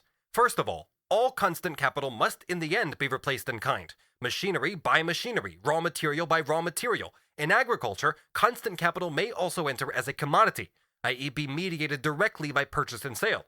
Insofar as organic substances enter into reproduction, the constant capital must of course be replaced by products of the same sphere of production, but it need not be replaced by the individual producers within this sphere of production. The more agriculture develops, the more all its elements enter into it as commodities, not just formally, but in actual fact. In other words, they come from outside. For instance, seeds, fertilizers, cattle, animal substances, etc. are the products of other producers. In industry, for example, the continual movement to and fro of iron into the machine shop and the machines into the iron mines is just as constant as is the movement of wheat from the granary to the land, and from the land to the granary of the farmer. The products in agriculture are replaced directly. Iron cannot replace the machines, but iron to the value of the machine replaces the machine for one producer, and the machine replaces the iron for the other, insofar as the value of his machine is replaced by the iron. It is difficult to see what difference it is supposed to make to the rate of profit if the peasant, who lays out the 90 and 10/11 pounds on a product of 100 pounds, were to compute that, for instance, he spends 20 pounds on seed, etc., 20 pounds on machinery, and 50 and 10/11 pounds on wages. What he wants is a profit of 10% on the total sum. The 20 pounds of the product which he sets against seeds do not include any profit. Nevertheless, this is just as much 20 pounds as the 20 pounds of machinery, in which there may be a profit of 10%, although this may be only formal. In actual fact, the 20 pounds in machinery, like the 20 pounds in seeds, may not contain a single farthing of profit. This is the case if these 20 pounds are merely a replacement for the components of the machine builder's constant capital, which he draws from agriculture, for instance. Just as it would be wrong to say that all machinery goes into agriculture as its constant capital, so it is incorrect to say that all raw material goes into manufacture. A very large part of it remains fixed in agriculture, and only represents a reproduction of constant capital. Another part of it goes directly into revenue in the form of food, and some of it, like fruit, fish, cattle, etc., does not undergo a manufacturing process at all. It would therefore be incorrect to burden industry with the entire bill for all the raw materials manufactured by agriculture. Of course, in those branches of manufacture where the raw material features as an advance, alongside wages and machinery, the capital advanced must be greater than in those branches of agriculture which supply the raw material used. It could also be assumed that if these branches of manufacture had their own rate of profit, different from the general rate, it would be smaller here than in agriculture, because less labor is employed. For with a given rate of surplus value, more constant capital and less variable capital necessarily bring in a lower rate of profit. This, however, applies equally to certain branches of manufacture, as against others, and to certain branches of agriculture, in the economic sense, as against others.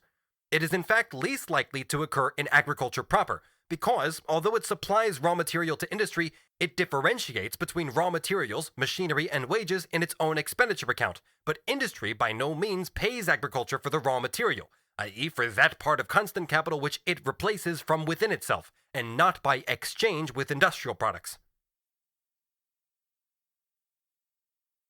Section 5. Wrong assumptions in Rodbertus's theory of rent. Now to a brief resume of Mr. Rodbertus. First, he describes the situation as he imagines it, where the owner of the land is at the same time the capitalist and the slave owner. Then there comes a separation. That part of the product of labor, which has been taken from the workers, the one natural rent, is now split up into rent of land and capital gain. Then Rodbertus divides the raw product and manufactured product between the landowner and the capitalist. One capitalist produces raw products, and the other manufactured products. The landowner produces nothing, neither is he the owner of raw products. That is the conception of a German landed proprietor such as Rodbertus. In England, capitalist production began simultaneously in manufacture and in agriculture. How a rate of capital gain, that is, rate of profit, comes about is explained by Rodbertus purely from the fact that money now provides a measure of gain, making it possible to express the relationship of gain to capital, and thus supplying a standard gauge for the equalization of capital gains. He has not even a remote idea that this uniformity of profit is in contradiction to the equality of rent and unpaid labor in each branch of production, and that therefore the values of commodities and the average prices must differ. This rate of profit also becomes the norm in agriculture because, quote, the return on property cannot be calculated upon anything other than capital, and by far the larger part of the national capital is employed in manufacture. Not a word about the fact that with the advent of capitalist production, agriculture itself is revolutionized, not only in a formal sense but really, and the landowner is reduced to a mere receptacle, ceasing to fulfill any function in production. According to Rodbertus, quote, in manufacture, the value of the entire product of agriculture is included in the capital as raw material, whereas this cannot be the case in primary production. The entire bit is incorrect. Rodbertus now asks himself whether, apart from industrial profit, the profit on capital, there remains a rent for the raw product, and if so, for what reasons. He even assumes, quote, that the raw product, like the manufactured product, exchanges according to its labor costs, that the value of the raw product is only equal to its labor cost. True, as Rodbertus says, Ricardo also assumes this, but it is wrong, at least at first glance, since commodities do not exchange according to their values, but at average prices, which differ from their values, and this, moreover, is a consequence of the apparently contradictory law, the determination of the value of these commodities by labor time. If the raw product carried a rent apart from and distinct from the average profit, this would only be possible if the raw product were not sold at the average price, and why this happens would then have to be explained. But let's see how Rodbertus operates. I have assumed that the rent, by which he means the surplus value, all of the unpaid labor time, is distributed according to the value of the raw product and the manufactured product, and that this value is determined by labor costs. To begin with, we must examine this first assumption. In fact, this just means that the surplus values contained in the commodities are in the same proportion as their values. Or in other words, the unpaid labor contained in the commodities is proportionate to the total quantity of labor that they contain. If the quantity of labor contained in the commodities A and B is as 3-to-1, then the unpaid labor, or surplus values contained in them, is as 3-to-1. Nothing could be further from the truth. Given the necessary labor time, for instance 10 hours, one commodity may be the product of 30 workers, while the other is the product of 10. If the 30 workers only work 12 hours, then the surplus value created by them amounts to 60 hours, which is 5 working days. And if the 10 others work 16 hours a day, then the surplus value created by them is also 60 hours. According to this, the value of product A would be 30 by 12, i.e. 120 by 3, or 360 working hours, which is 30 working days, where 12 hours are considered as 1 working day. And the value of commodity B would be equal to 160 working hours, which is 13 1/3 working days. The values of commodities A and B are as 360 to 160, or as 9-to-4 or 3-to-1 1/3. The surplus values contained in the commodities, however, are as 60-to-60, 1-to-1. They are equal, although the values are as 3-to-1 1/3. Firstly, therefore, the surplus values of the commodities are not proportionate to their values. If the absolute surplus values, the extension of labor time beyond the necessary labor, i.e. the rates of surplus value, are different. Secondly, assuming the rates of surplus value to be the same, and leaving aside other factors connected with circulation and the reproductive process, then the surplus values are not dependent on the relative quantities of labor contained in the two commodities, but on the proportion of the part of capital laid out in wages to the part which is laid out in constant capital, or raw material and machinery. And this proportion can be entirely different with commodities of equal values, whether they be agricultural products or products of manufacture, which in any case has nothing to do with this question, at least not on the face of it. Rodbertus's first assumption, that if the values of commodities are determined by labor time, it follows that the quantities of unpaid labor contained in them, or their surplus values, are directly related to their values, is therefore fundamentally wrong. It is therefore also incorrect to say, quote, rent is distributed according to the value of the raw product and the manufactured product, if this value is determined by labor costs. Quote, of course it follows from this that the size of these portions of rent is not determined by the size of the capital on which the gain is calculated, but by the direct labor, whether it be agricultural or manufacturing, plus that amount of labor which must be added on account of the wear and tear of tools and machines. Wrong again. The volume of surplus value, and in this case surplus value is the rent, since rent is here regarded as the general term as opposed to profit and ground rent, depends only on the immediate labor involved and not on the depreciation of fixed capital, just as it does not depend on the value of the raw material, or indeed on any other part of the constant capital. The wear and tear does of course determine the rate at which the fixed capital must be reproduced. At the same time, its production depends on the formation of new capital, on the accumulation of capital. But the surplus labor which is performed in the production of fixed capital does not affect the sphere of production into which this fixed capital enters as such, any more than does the surplus labor which goes into the production of, say, the raw materials. It is rather equally valid for all of them, agriculture, production of machines, and manufacture, that their surplus value is determined only by the amount of labor employed if the rate of surplus value is given, or by the rate of surplus value if the amount of labor employed is given. Mr. Rodbertus seeks to drag in wear and tear in order to chuck out raw materials. On the other hand, Rodbertus maintains that the size of the rent can never be influenced by, quote, that part of the capital which consists of material value, since, for instance, the labor cost of wool as a raw material cannot affect the labor cost of a particular product such as yarn or fabric. The labor time which is required for spinning and weaving is as much, or rather as little, dependent on the labor time, i.e. the value of the machine, as it is on the labor time which the raw material costs. Both machine and raw material enter into the labor process, but neither of them enters into the process of creating surplus value. On the other hand, the value of the primary product, or the material value, does figure as capital outlay in the capital upon which the owner has to calculate his gain, the part of the rent falling on the manufactured product. But in agricultural capital, this part of capital is missing. Agriculture does not require any material which is the product of a previous production. In fact, it actually begins the production, and in agriculture, that part of the property which is analogous with material would be the land itself, which is, however, assumed to be without cost. This is the conception of the German peasant.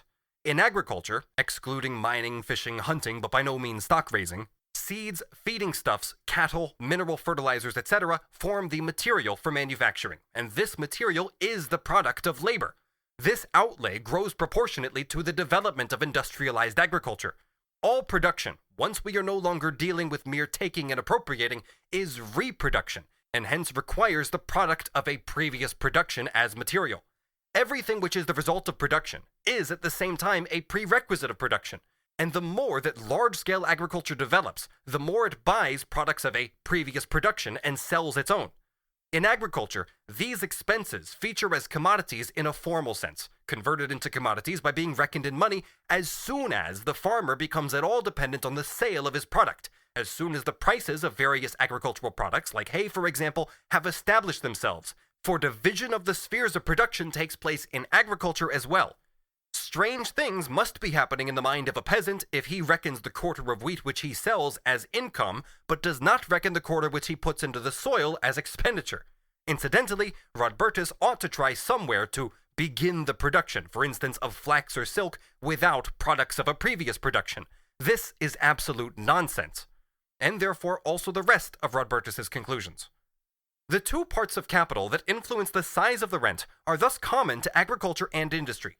The part of capital, however, that does not influence the size of the rent, but on which gain, i.e. the rent determined by those parts of capital, is also calculated, is to be found in industrial capital alone.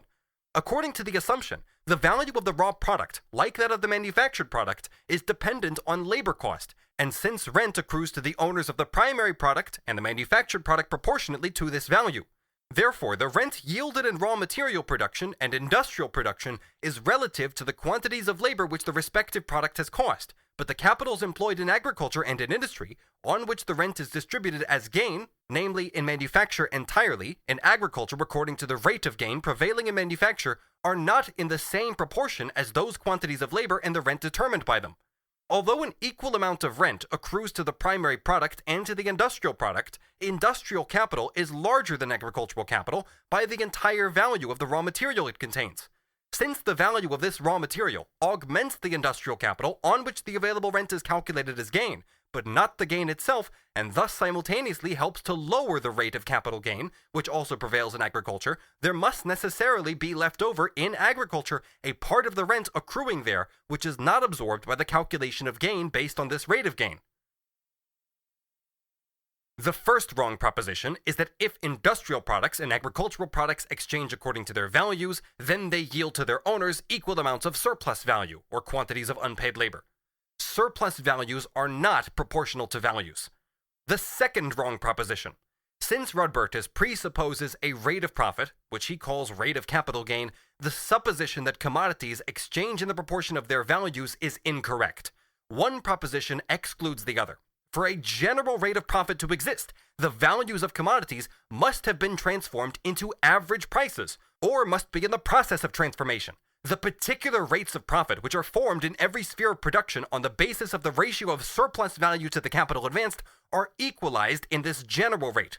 Why then not in agriculture? That is the question. But Rodbertus does not even formulate this question correctly, because firstly, he presupposes that there is a general rate of profit, and secondly, he assumes that the particular rates of profit, hence also their differences, are not equalized, and thus that commodities exchange at their values. The third wrong proposition. The value of the raw material does not enter into agriculture.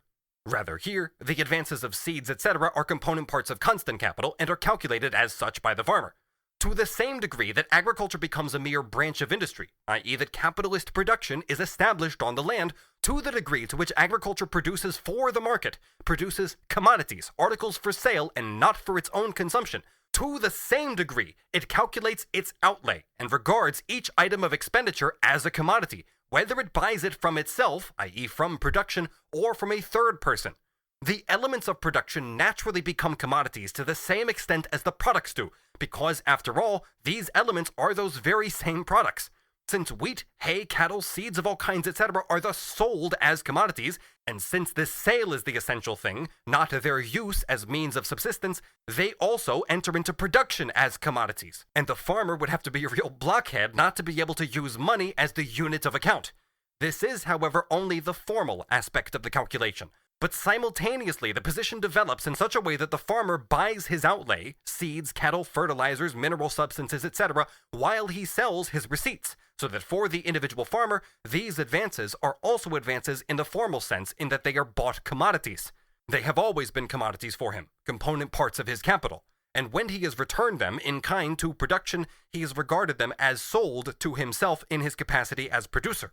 Moreover, this takes place to the same extent as agriculture develops, and the final product is produced increasingly by industrial methods and according to the capitalist mode of production. It is therefore wrong to say that there is a part of capital which enters into industry but not into agriculture. Suppose then, according to Rodbertus's false proposition, that the portions of rent, i.e. shares of surplus value, yielded by the agricultural product and the industrial product are given, and that they are proportionate to the values of the agricultural and industrial products. Supposing, in other words, industrial and agricultural products of equal values yield equal surplus values to their owners, i.e. contain equal quantities of unpaid labor, then no disparity arises owing to a part of capital entering into industry for raw material which does not enter into agriculture, so that, for instance, the same surplus value would be calculated in industry on a capital augmented by this amount, and hence result in a smaller rate of profit. For the same item of capital goes into agriculture. There only remains the question of whether it does so in the same proportion. But this brings us to mere quantitative differences, whereas Mr. Rodbertus wants a qualitative difference. These same quantitative differences occur between different industrial spheres of production. They compensate one another in the general rate of profit. Why not as between industry and agriculture if there are such differences? Since Rodbertus allows agriculture to participate in the general rate of profit, why not in the process of its formation? But of course, that would mean the end of his argument. The fourth wrong proposition. It is wrong and arbitrary of Rodbertus to include wear and tear of the machinery, that is, an element of the constant capital, in variable capital, that is, in the part of the capital which creates surplus value, and in particular determines the rate of surplus value, and at the same time not to include raw material. He makes this accounting error in order to arrive at the result that he wanted from the outset. The fifth wrong proposition. If Rodbertus wants to differentiate between agriculture and industry, then that element of capital which consists of fixed capital, such as machinery and tools, belongs entirely to industry. This element of capital, insofar as it becomes part of any capital, can only enter into constant capital, and can never increase surplus value by a single farthing. On the other hand, as a product of industry, it is the result of a particular sphere of production. Its price, or the value which it forms within the whole of social capital, at the same time represents a certain quantity of surplus value, just as is the case with the raw material. Now it does enter into the agricultural product, but it stems from industry. If Rodbertus reckons raw material to be an element of capital in industry which comes from outside, then he must charge machines, tools, vessels, buildings, etc. as an element of capital in agriculture which comes from outside. He must therefore say that industry comprises only wages and raw materials, because fixed capital, insofar as it is not raw materials, is a product of industry, its own product, whereas agriculture comprises only wages and machinery, i.e. fixed capital, because raw material, insofar as it is not embodied in tools, etc., is the product of agriculture. It would then be necessary to examine how the absence of this item affects the account in industry. Sixthly, it is quite true that mining, fishing, hunting, forestry, insofar as the trees have not been planted by man, etc., in short, the extractive industries, concerned with the extraction of raw material that is not reproduced in kind, use no raw materials except auxiliary materials. This does not apply to agriculture. But it is equally true that the same does hold good for a very large part of industry, namely the transport industry, in which outlay consists only of machinery, auxiliary materials, and wages. Finally, there are certainly other branches of industry, such as tailoring, etc., which, relatively speaking, only absorb raw materials and wages, but no machinery or fixed capital. In all these instances, the size of the profit, i.e. the ratio of the surplus value to the capital advanced, would not depend on whether the advanced capital, after deduction of the variable capital or the part spent on wages, consists of machinery or raw material or both. But it would depend on the magnitude of the capital advanced relative to the part of the capital spent on wages. Different rates of profit, apart from the modifications brought about by circulation, would thus exist in the different spheres of production, the result of their equalization being the general rate of profit. Rodbertus surmises that there is a difference between surplus value and its special forms, in particular profit. But he misses the point, because right from the beginning, he is concerned with the explanation of a particular phenomenon, that is ground rent, and not with the establishment of a general law. Reproduction occurs in all branches of production, but only in agriculture does this industrial reproduction coincide with natural reproduction. It does not do so in extractive industry. That is why, in the latter, the product does not in its natural form become an element in its own reproduction, except in the form of auxiliary material. What distinguishes agriculture, stock raising, etc. from other industries is firstly not the fact that a product becomes means of production, since that happens to all industrial products which have not the definite form of individual means of subsistence. And even as such, they become means of production of the producer who reproduces himself or maintains his labor power by consuming them. Secondly, the difference is not the fact that agricultural products enter into production as commodities, i.e. as component parts of capital. They go into production just the same as they come out of it. They emerge from it as commodities, and they re-enter it as commodities. The commodity is both the prerequisite and the result of capitalist production. Hence, thirdly, there only remains the fact that they enter as their own means of production into the production process whose product they are. This is also the case with machinery. Machine builds machine. Coal helps to raise coal from the shaft. Coal transports coal, etc. In agriculture, this appears as a natural process, guided by man, although he also causes it to some extent. In the other industries, it appears to be a direct effect of industry. But Rodbertus is on the wrong track altogether if he thinks that he must not allow agricultural products to enter into reproduction as commodities because of the peculiar way in which they enter it as use values technologically. He is evidently thinking of the time when agriculture was not as yet a trade, when only the excess of its production over what was consumed by the producer became a commodity, and when even those products, insofar as they entered into production, were not regarded as commodities. This is a fundamental misunderstanding of the application of the capitalist mode of production to industry. For the capitalist mode of production, every product which has value, and is therefore in itself a commodity, also figures as a commodity in the accounts.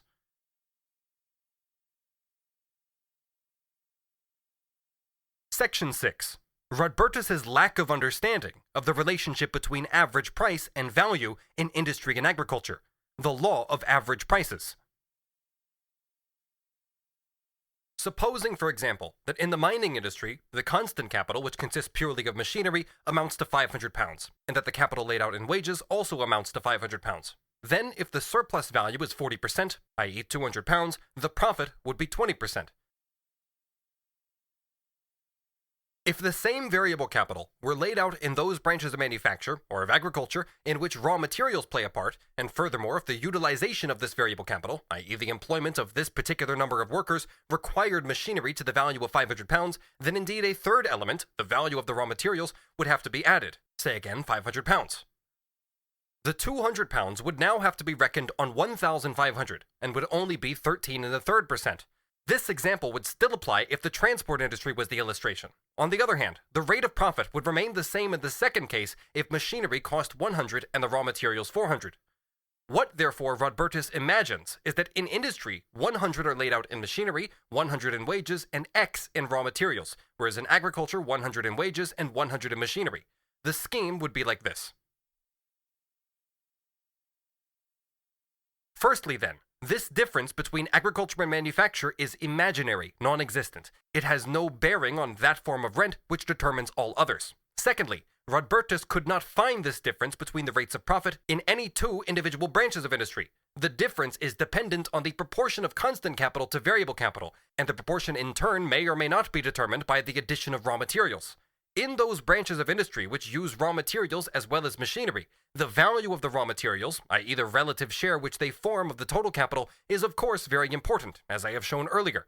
This has nothing to do with ground rent. Quote, only when the value of the raw product falls below the cost of labor is it possible that in agriculture too the whole portion of rent accruing to the raw product is absorbed in the gain calculated on capital. For then, this portion of rent may be so reduced that although agricultural capital does not comprise the value of raw material, the ratio between these two is similar to that existing between the portion of rent accruing to the manufactured product and the manufacturing capital, although the latter contains the value of the material. Hence, only in those circumstances is it possible that in agriculture too, no rent is left over besides capital gain. But insofar as, in practice, as a rule, conditions gravitate towards the law that value equals labor cost, so, as a rule, ground rent is also present. The absence of rent and the existence of nothing but capital gain is not the original state of affairs, as Ricardo maintains, but only an exception. Thus, continuing with the above example, but taking raw materials as £100 to have something tangible, we get here, the rate of profit in agriculture and industry would be the same, therefore nothing would be left over for rent, because the agricultural product is sold at 16 2/3 below its value. Even if the example were as correct as it is false for agriculture, then the circumstance that the value of the raw product falls below the cost of labor would, in any case, only correspond to the law of average prices. Rather, it needs to be explained why, quote, as an exception, end quote, this is to a certain extent not the case in agriculture, and why here the total surplus value, or at least to a larger extent than in the other branches of industry, a surplus above the average rate of profit, remains in the price of the product of this particular branch of production, and does not participate in the formation of the general rate of profit. It becomes evident here that Rodbertus does not understand what the general rate of profit and average price are. In order to make this law quite clear, and this is far more important than Rodbertus, we shall take 5 examples. We assume the rate of surplus value to be the same throughout. It is not at all necessary to compare commodities of equal value. They are to be compared only at their value. To simplify matters, the commodities compared here are taken as produced by capitals of equal size.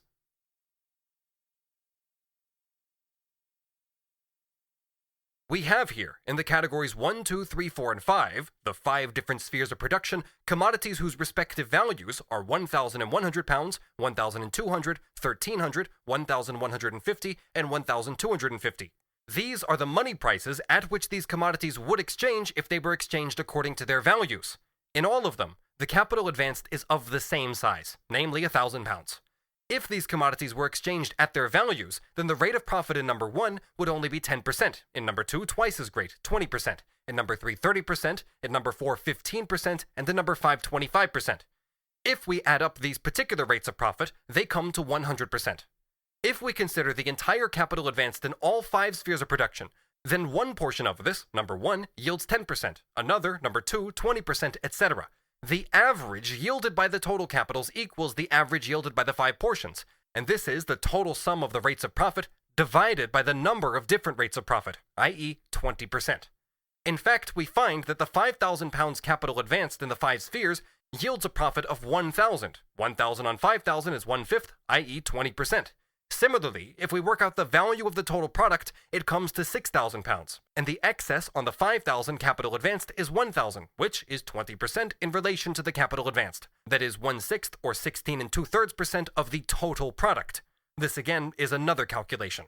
However, so that in fact each of the capitals advanced, 1, 2, 3, etc., or it comes to the same thing that capitals of equal size should receive a part of the surplus value yielded by the aggregate capital only in proportion to their magnitude, i.e. only in proportion to the share that they represent in the aggregate capital advanced, each of them should only get 20% profit, and each must get this amount. But to make this possible, the products of the various spheres must in some cases be sold above their value, and in other cases more or less below their value. In other words, the total surplus value must be distributed among them not in the proportion in which it is made in the particular sphere of production, but in proportion to the magnitude of the capitals advanced. All must sell their products at £1,200, so that the excess of the value of the product over the capital advanced is 1/5 of the latter, i.e. 20%. According to this, we get the following table. This shows that only in one instance, that is number 2, the average price equals the value of the commodity, because by coincidence, the surplus value equals the normal average profit of 200. In all other instances, a greater or lesser amount of surplus value is taken away from one sphere and given to another, etc. What Rodbertus had to explain was why this is not the case in agriculture, hence why its commodities should be sold at their value and not their average price. Competition brings about the equalization of profits, i.e. the reduction of the values of the commodities to average prices. The individual capitalist, according to Mr. Malthus, expects an equal profit from every part of his capital, which, in other words, means only that he regards each part of his capital, apart from its organic function, as an independent source of profit. That is how it seems to him. Similarly, in relation to the class of capitalists, every capitalist regards his capital as a source of profit equal in volume to that which is being made by every other capital of equal size. This means that each capital in a particular sphere of production is only regarded as part of the aggregate capital which has been advanced to production as a whole, and demands its share in the total surplus value, in the total amount of unpaid labor or labor products, in proportion to its size, its stock, in accordance to the proportion of the aggregate capital it constitutes. This illusion confirms for the capitalist, to whom everything in competition appears in reverse, and not only for him, but for some of his most devoted Pharisees and scribes, that capital is a source of income independent of labor, since in fact, the profit on capital in each particular sphere of production is by no means solely determined by the quantity of unpaid labor which it itself quote-unquote produces, and throws into the pot of aggregate profits, from which the individual capitalists draw their quota in proportion to their shares in the total capital. Hence Rodbertus's nonsense. Incidentally, in some branches of agriculture, such as stock raising, the variable capital, i.e. that which is laid out on wages, is extraordinarily small compared with the constant part of capital. Quote, rent, by its very nature, is always ground rent, end quote. Wrong. Rent is always paid to the landlord, that's all. However, If, as so often occurs in practice, it is partially or wholly a deduction from normal profit, or a deduction from normal wages, true surplus value, i.e. profit plus rent, is never a deduction from wages, but is that part of the product of the worker which remains after a deduction of the wage from this product, then, from an economic point of view, it is not rent of land. In practice, this is proved as soon as competition restores the normal wage and the normal profit. Average prices, to which competition constantly tends to reduce the values of commodities, are thus achieved by constant additions to the value of the product of one sphere of production and deductions from the value of the product of another sphere, except in the case of number 2 in the above table, in order to arrive at the general rate of profit.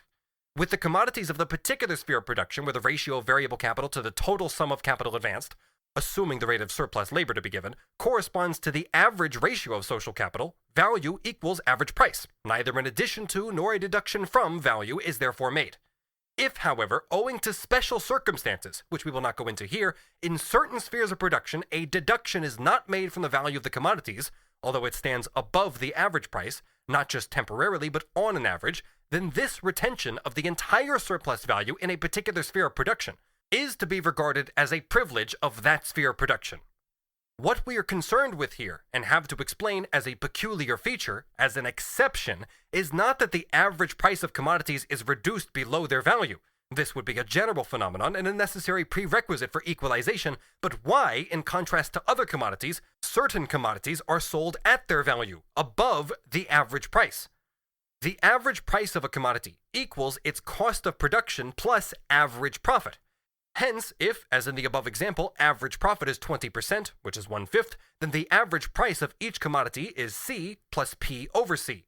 If C plus P over C equals the value of this commodity, i.e. if S, the surplus value created in this sphere of production, equals P, then the value of the commodity equals its average price. If C plus P over C is smaller than the value of the commodity, i.e. if the surplus value S is larger than P, then the value of the commodity is reduced to its average price, and part of its surplus value is added on to the value of other commodities. Finally, if C plus P over C is greater than the value of the commodity, i.e. S is smaller than P, then the value of the commodity is raised to its average price, and surplus value created in other spheres of production is added to it. Finally, there should be commodities which are sold at their value, although their value is greater than C plus P over C, or whose value is, at any rate, not reduced to such an extent as to bring it down to the level of the normal average price. Then, certain conditions must be operative, which put these commodities into an exceptional position. In this case, the profit realized in these spheres of production stands above the general rate of profit. If the capitalist receives the general rate of profit here, the landlord can get the excess profit in the form of rent. Section 7. Rodbertus's erroneous views regarding the factors which determine the rate of profit and the rate of rent. What I call rate of profit and rate of interest, or rate of rent, Rodbertus calls the level of profit on capital and interest. This level, quote, depends on their ratio to capital. In all civilized nations, a capital of 100 is taken as a unit, which provides the standard measurement for the level to be calculated. Thus, the larger the figure that expresses the relation between the gain or interest falling to the capital of 100, in other words, the more percent a capital yields, the higher are profit and interest. The level of ground rent and of rental flows from their proportion to a particular piece of land. This is bad. The rate of rent is, in the first place, to be calculated on the capital, i.e. as the excess of the price of a commodity over its costs of production, and over that part of the price which forms the profit. Because it helps him to understand certain phenomena, Rodbertus makes the calculation with an acre, the apparent form of the thing, in which the intrinsic connection is lost. The rent yielded by an acre is the rental, the absolute amount of rent. It may rise if the rate of rent remains the same or is even lowered. The level of the value of land follows from the capitalization of the rent of a particular piece of land. The greater the amount of capital derived from the capitalization of the rent of a piece of land of a given area, the higher is the value of the land. The word level is nonsense here, for to what does it express a relationship? That 10% yields more than 20 is obvious, but the unit of measurement here is 100. Altogether, the level of the value of land is the same general phrase as the high or low level of commodity prices in general. Rodbertus now wants to investigate: what then determines the level of capital profit and of ground rent?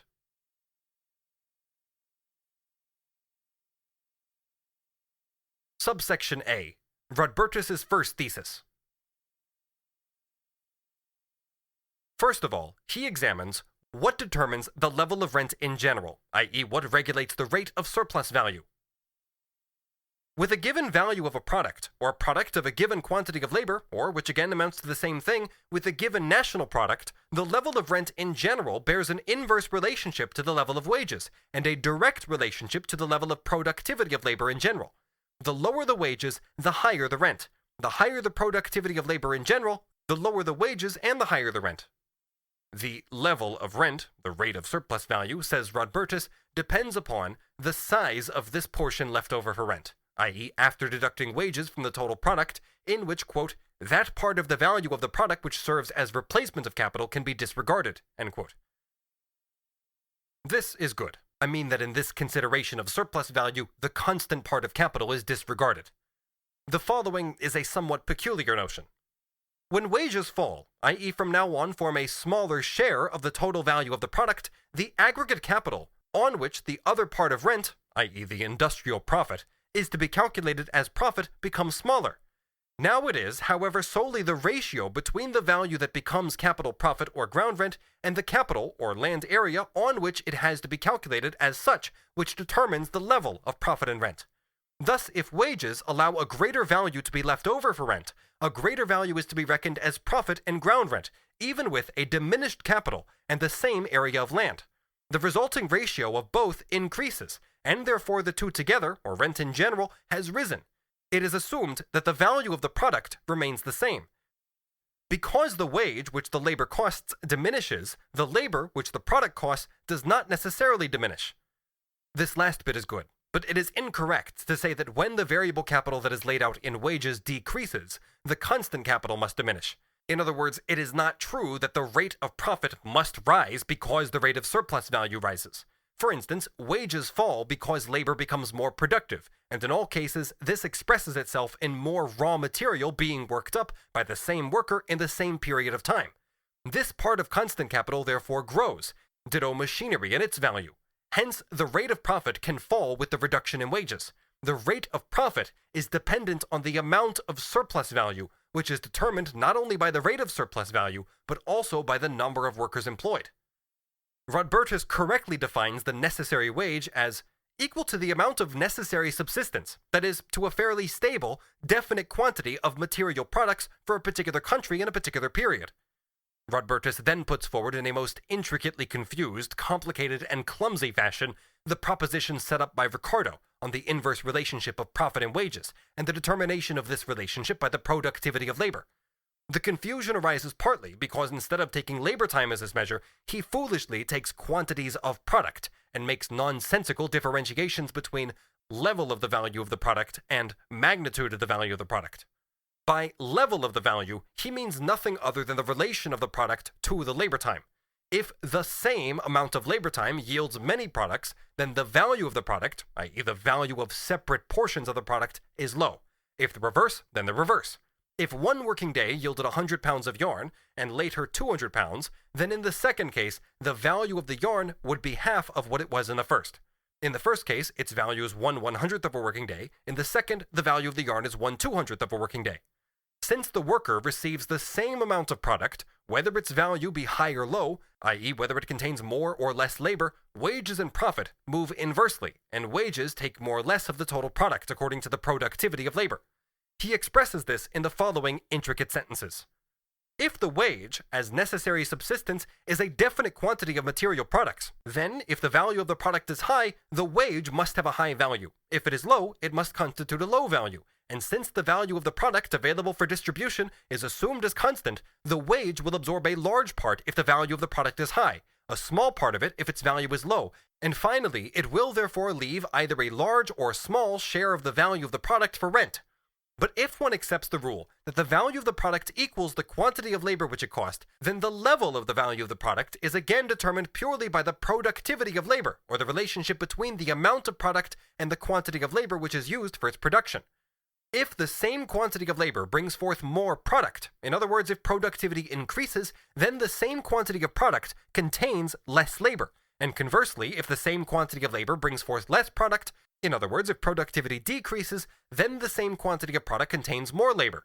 But the quantity of labor determines the value of the product, and the relative value of a particular quantity of product determines the level of value of the product. Hence, the higher the productivity of labor in general, the higher must be rent in general. But this is only correct if the product, for whose production the worker is employed, belongs to that species which, according to tradition or necessity, figures in his consumption as a means of subsistence. If this is not the case, then the productivity of this labor has no effect on the relative height of wages and of profit, or on the amount of surplus value in general. The same share in the value of the total product falls to the worker as wages, irrespective of the number of products or the quantity of the product in which this share is expressed.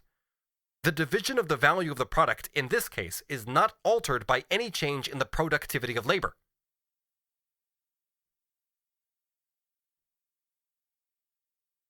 Subsection B.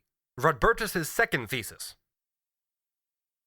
Quote, if with a given value of the product, the level of rent in general is given, then the level of ground rent and of capital profit bear an inverse relationship to one another, and also to the productivity of extractive labor and manufacturing labor respectively. The higher or lower the rent, the lower or higher the capital profit, and vice versa. The higher or lower the productivity of extractive labor or of manufacturing labor, the lower or higher the rent or capital profit, and alternately, also the higher or lower is the capital profit or rent. First, in thesis number 1, we had the Ricardian law that wages and profit are related inversely. Now, the second Ricardian law, that profit and rent have an inverse relation. It is obvious that when a given surplus value is divided between capitalist and landowner, then the larger the share of one, the smaller will be that of the other, and vice versa. But Mr. Rodbertus adds something of his own, which requires closer examination. In the first place, Rodbertus regards it as a new discovery that surplus value in general, quote, consists of the value of the raw product plus the value of the manufactured product. Rodbertus first reiterates his discovery of the absence of the value of the material in agriculture, this time in the following flood of words. Quote, that portion of rent which accrues to the manufactured product and determines the rate of capital profit is reckoned as profit not only on the capital which is actually used for the production of this product, but also on the whole of the raw product value which figures as value of the material in the capital fund of the manufacturer. On the other hand, as regards that portion of rent which accrues to the raw product and from which the profit on the capital used in the raw material production is calculated according to the given rate of profit in manufacture, exactly, given rate of profit, leaving a remainder for ground rent, such a material value is missing.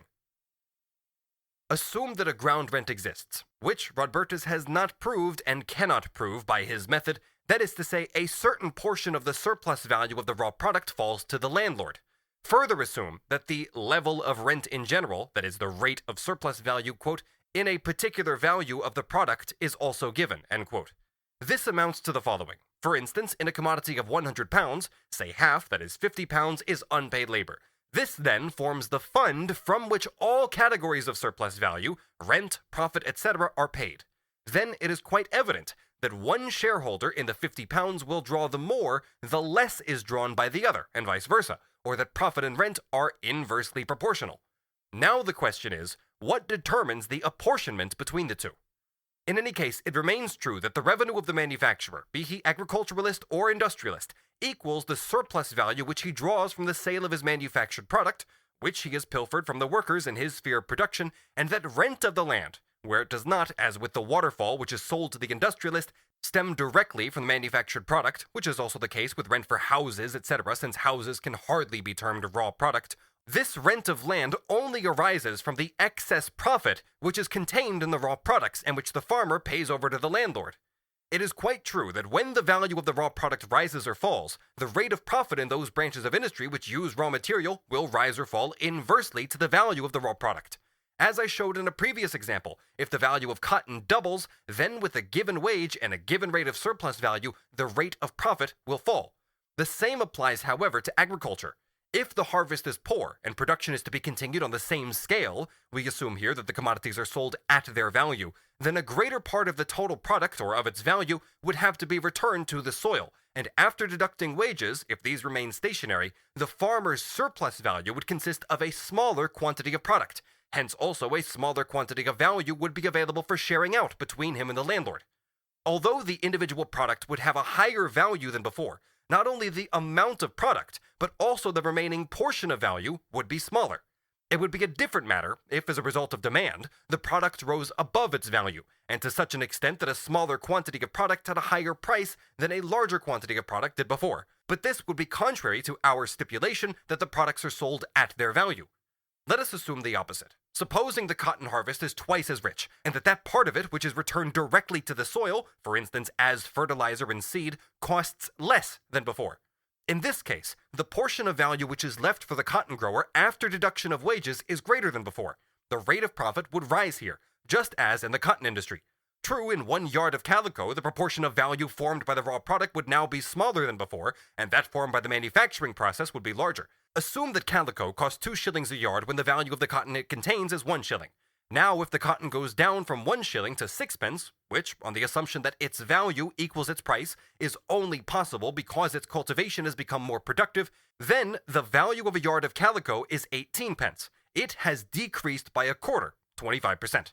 But where the cotton grower previously sold 100 pounds at 1 shilling, he is now supposed to sell 200 at 6 pence. Previously, the value was 100 shillings. Now, too, it is 100 shillings. Although previously cotton formed a greater proportion of the value of the product, and the rate of surplus value in cotton growing itself decreased simultaneously, the cotton grower obtained only 50 yards of calico for his 100 pounds of cotton at 1 shilling per pound. Now that the pound is sold at 6 pence, he receives 66 2/3 yards for his 100 shillings. On the assumption that the commodities are sold at their value, it is wrong to say that the revenue of the producers who take part in the production of the product is necessarily dependent on the portion of value represented by their products in the total value of the product. Let the value of the total product of all manufactured commodities, including machinery, be 300 pounds in one branch, 900 in another, and 1800 in a third. If it is true to say that the proportion in which the value of the whole product is divided between the value of the raw product and the value of the manufactured product determines the proportion in which the surplus value, or rent as Roberta says, is divided into profit and ground rent, then this must also be true of different products in different spheres of production, where raw material and manufactured products participate in varying proportions.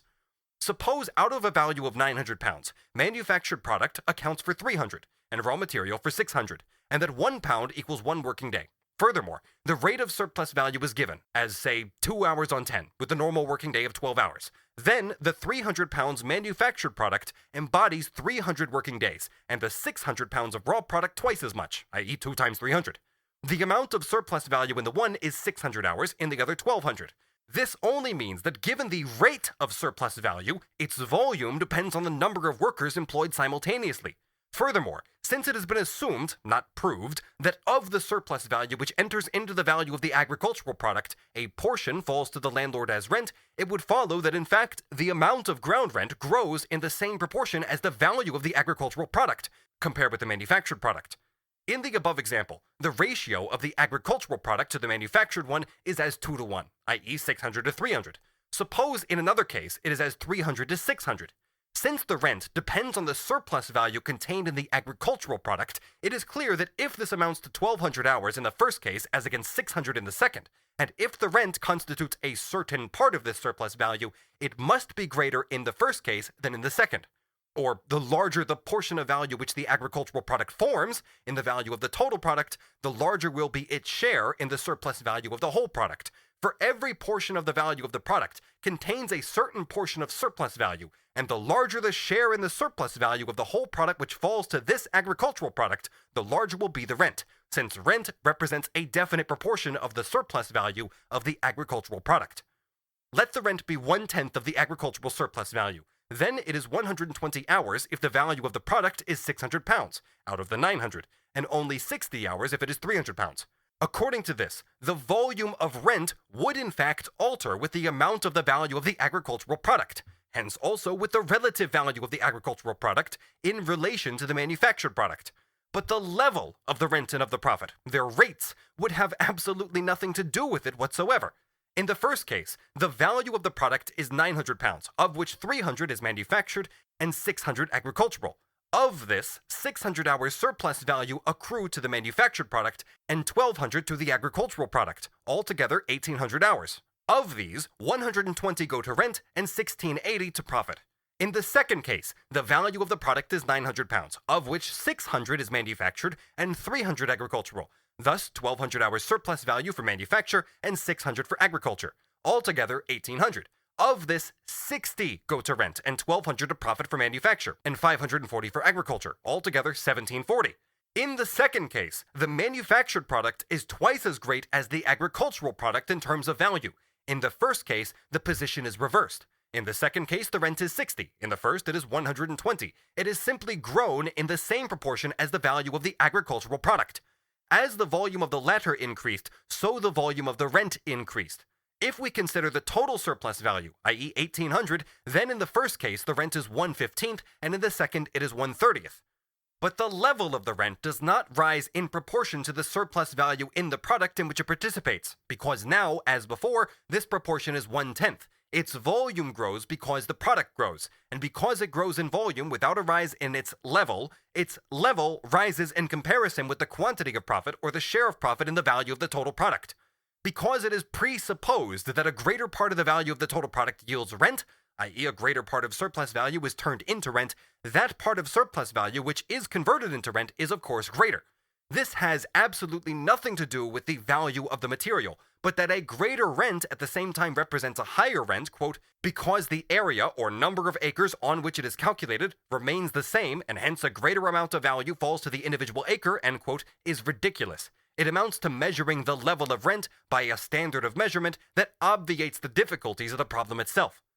Since we do not know as yet what rent is, had we put the above example differently and had left the same rate of profit for agricultural product as for the manufactured product, only adding on 1/10 for rent, which is really necessary since the same rate of profit is assumed, then the whole business would look different and become clearer. If Rodbertus wants to charge the value of the material exclusively to industry, then above all, it should have been his duty to burden agriculture alone with that part of the constant capital which consists of machinery, etc. This part of capital enters into agriculture as a product supplied to it by industry, as a manufactured product, which forms the means of production for the raw product. Since we are dealing here with an account between two firms, so far as industry is concerned, that part of the value of the machinery which consists of raw material is already debited to it under the heading of raw material, or value of the material. We cannot therefore book this twice over. The other portion of value of the machinery used in manufacture consists of added manufacturing labor, past and present, and this resolves into wages and profit, both paid and unpaid labor. That part of capital which has been advanced here, apart from that contained in the raw material of the machines, therefore consists only of wages. Hence it increases not only the amount of capital advanced, but also the profit, the volume of surplus value to be calculated upon this capital. The error usually made in such calculations is that, for instance, the wear and tear of the machinery or of the tools used is embodied in the machine itself, in its value, and although in the last analysis this wear and tear can be reduced to labor, either labor contained in the raw material or that which transformed the raw material into machine, etc., this past labor never again enters into profit or wages, but only acts as a produced condition of production, insofar as the necessary labor time for reproduction does not alter, which, whatever its use value in the labor process, only figures as value of constant capital in the process of creating surplus value. This is of great importance and has already been explained in the course of my examination of the exchange of constant capital and revenue. But apart from this, it needs to be further developed in the section on the accumulation of capital. So far as agriculture is concerned, that is purely the production of the raw products, or so-called primary production, in balancing the accounts between the firm's primary production and manufacture, that part of the value of constant capital which represents machinery, tools, etc., can on no account be regarded in any other way than as an item which enters into agricultural capital without increasing its surplus value. If, as a result of the employment of machinery, agricultural labor becomes more productive, the higher the price of this machinery, etc., the smaller will be the increase in productivity. It is the use value of the machinery and not its value which increases the productivity of agricultural labor, or of any other sort of labor. Otherwise, one might also say that the productivity of industrial labor is in the first place due to the presence of raw material and its properties. But again, it is the use value of the raw material, not its value, which constitutes a condition of production for industry. Its value, on the contrary, is a drawback. Thus, what Rodbertus says about the value of the material in respect to the industrial capital is mutatis mutandis valid for machinery, etc.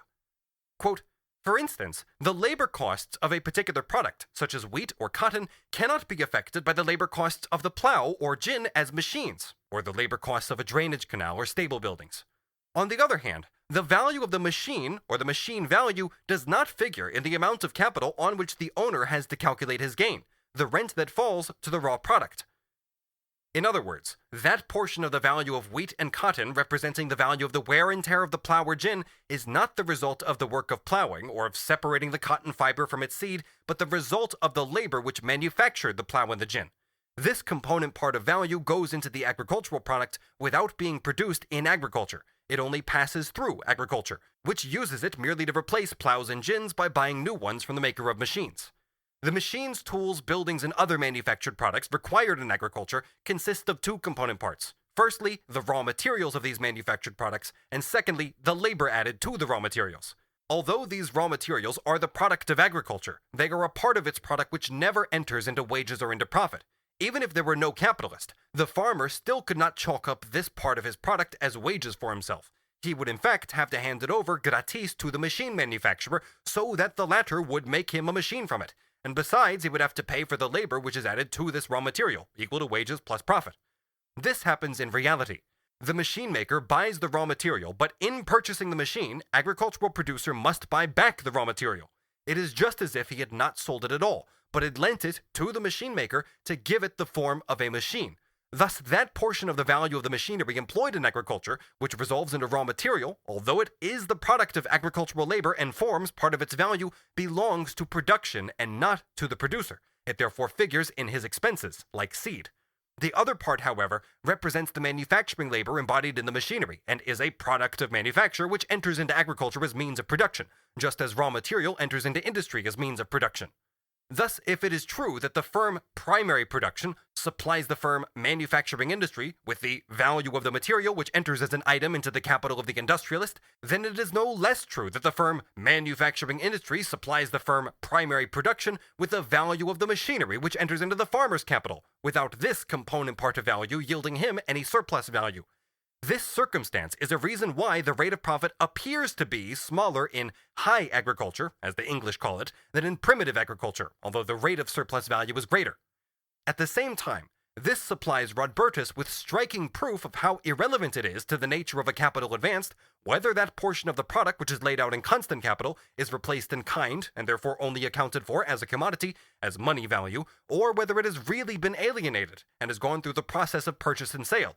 Supposing the producer of raw materials handed over gratis to the machine builder the iron, copper, wood, etc., embodied in his machine, so that the machine builder, in selling him the machine, would charge him for the added labor and the wear and tear of his own machine. Then, this machine would cost the agriculturalist just as much as it costs him now, and the same component part of value would figure as constant capital, as an advance in his production. Just as it amounts to the same thing whether a farmer sells the whole of his harvest and buys seed from elsewhere with that portion of its value which represents seed, the raw material, perhaps to effect a desirable change in the type of seed, or to prevent degeneration by inbreeding, or whether he deducts this component part of value directly from his product and returns it to the soil. But in order to arrive at his results, Rodbertus misinterprets that part of constant capital which consists of machinery. A second aspect that has to be examined in connection with case number 2 of Rodbertus is this. He speaks of the manufactured and agricultural products which make up the revenue, which is something quite different from those products which make up the total annual product. Now, supposing it were correct to say of the latter that after deducting the whole of that part of the agricultural capital which consists of machinery, etc., and that part of the agricultural product which is returned direct to agricultural production, the proportion in which the surplus value is distributed between farmer and manufacturer must be determined by the share of manufacture and of agriculture in the total value of the products, then it is still highly questionable whether this is correct if we are speaking of those products which form the common fund of revenue. Revenue, and we exclude here that part which is reconverted into new capital, consists of products which go into individual consumption. And the question is, how much do the capitalists, farmers, and landlords draw out of this pot? Is this quota determined by the share of manufacture and raw production in the value of the product that constitutes revenue, or by the quotas in which the value of the total revenue is divisible into agricultural labor and manufacturing labor? The mass of products which make up revenue, as I have demonstrated earlier, does not contain any products that enter into production as instruments of labor, that is machinery, auxiliary material, semi-finished goods, and the raw material of semi-finished goods, which form a part of the annual product of labor. Not only the constant capital of primary production is excluded, but also the constant capital of the machine makers, and the entire constant capital of the farmer and the capitalist, which does not enter into the process of the creation of value, though it enters into the labor process. Furthermore, it excludes not only constant capital, but also the part of the unconsumable products that represents the revenue of their producers, and enters into the capital of the producers of products consumable as revenue, for the replacement of their used-up constant capital. The mass of products on which the revenue is spent, and which in fact represents that part of wealth which constitutes revenue, in terms both of use value and exchange value, this mass of products can, as I have demonstrated earlier, be regarded as consisting only of newly added, that is, during the year, labor. Hence, it can be resolved only into revenue, i.e. wages and profit, which again splits up into profit, rent, taxes, etc. Since not a single particle of it contains any of the value of the raw material which goes into production, or of the wear and tear of the machinery which goes into production. In a word, it contains none of the value of the means of production. Leaving aside the derivative forms of revenue, because they merely show that the owner of the revenue relinquishes his proportional share of the said products to another, be it for services, etc., or debt, let us consider this revenue, and assume that wages form a third of it, profit a third, and rent a third, and that the value of the product is £90. Then each will be able to draw the equivalent of £30 worth of products from the whole amount. Since the amount of products which forms the revenue consists only of newly added labor, it seems very simple that if the product contains 2/3 agricultural labor and 1/3 manufacturing labor, then manufacturers and agriculturalists will share the value in this proportion. 1/3 of the value would fall to the manufacturers and 2/3 to the agriculturalists, and the proportional amount of the surplus value realized in manufacture and agriculture, the same rate of surplus value is assumed in both, would correspond to these shares of manufacture and agriculture in the value of the total product. But rent again would grow in proportion to the farmer's volume of profit, since it sits on it like a parasite, and yet this is wrong. Because a part of the value which consists of agricultural labor forms the revenue of the manufacturers of that fixed capital, etc., which replaces the fixed capital worn out in agriculture. Thus, the ratio between agricultural labor and manufacturing labor in the component parts of value of those products which constitute the revenue in no way indicates the ratio in which the value of this mass of products, or this mass of products itself, is distributed between the manufacturers and the farmers. Neither does it indicate the ratio in which manufacture and agriculture participate in total production.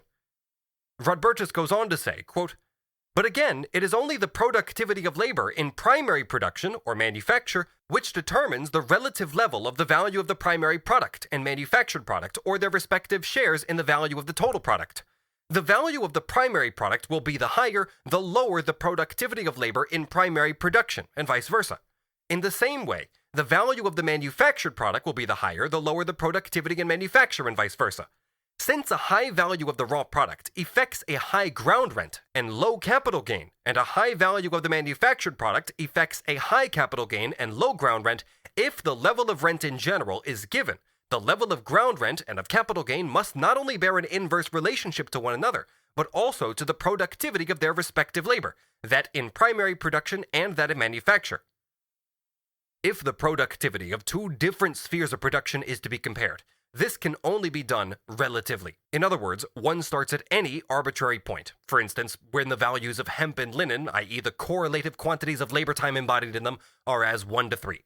If this ratio alters, then it is correct to say that the productivity of these different types of labor has altered. But it is wrong to say that because the labor time required for the production of an ounce of gold equals 3, and that for a ton of iron also equals 3, gold production is quote-unquote less productive than iron production. The relative value of two commodities shows that the one costs more labor time than the other, But one cannot say that because of this, one branch is more productive than the other. This would only be correct if the labor time were used for the production of the same use values in both instances. It would be entirely wrong to say that manufacture is 3 times as productive as agriculture if the value of the raw product is to that of the manufactured product as 3 to 1. Only if the ratio changes, say to 4 to 1, 3 to 2, or 2 to 1, i.e. when it rises or falls, could one say that the relative productivity in the two branches has altered. Subsection C. Rodbertus's third thesis. Quote, "The level of capital gain is solely determined by the level of the value of the product in general, and by the level of the value of the raw product and the manufactured product in particular, or by the productivity of labor in general, and by the productivity of labor employed in the production of raw materials and of manufactured goods in particular. The level of ground rent is, apart from this, also dependent on the magnitude of the value of the product, or the quantity of labor, or productive power, which, with a given state of productivity, is used for production." In other words, the rate of profit depends solely on the rate of surplus value, and this is determined solely by the productivity of labor. On the other hand, given the productivity of labor, the rate of ground rent also depends on the amount of labor, that is, the number of workers employed. This assertion contains almost as many falsehoods as words. Firstly, the rate of profit is by no means solely determined by the rate of surplus value, but more about this shortly. First of all, it is wrong to say that the rate of surplus value depends solely on the productivity of labor. Given the productivity of labor, the rate of surplus value alters according to the length of the surplus labor time. Hence, the rate of surplus value depends not only on the productivity of labor, but also on the quantity of labor employed, because the quantity of unpaid labor can grow while productivity remains constant without the quantity of paid labor, i.e. that part of capital laid out in wages, growing. Surplus value, absolute or relative, and Rodbertus only knows the latter from Ricardo, cannot exist unless labor is at least sufficiently productive to leave over some surplus labor time apart from that required for the worker's own reproduction. But assuming this to be the case, with a given minimum productivity, then the rate of surplus value alters according to the length of the surplus labor time.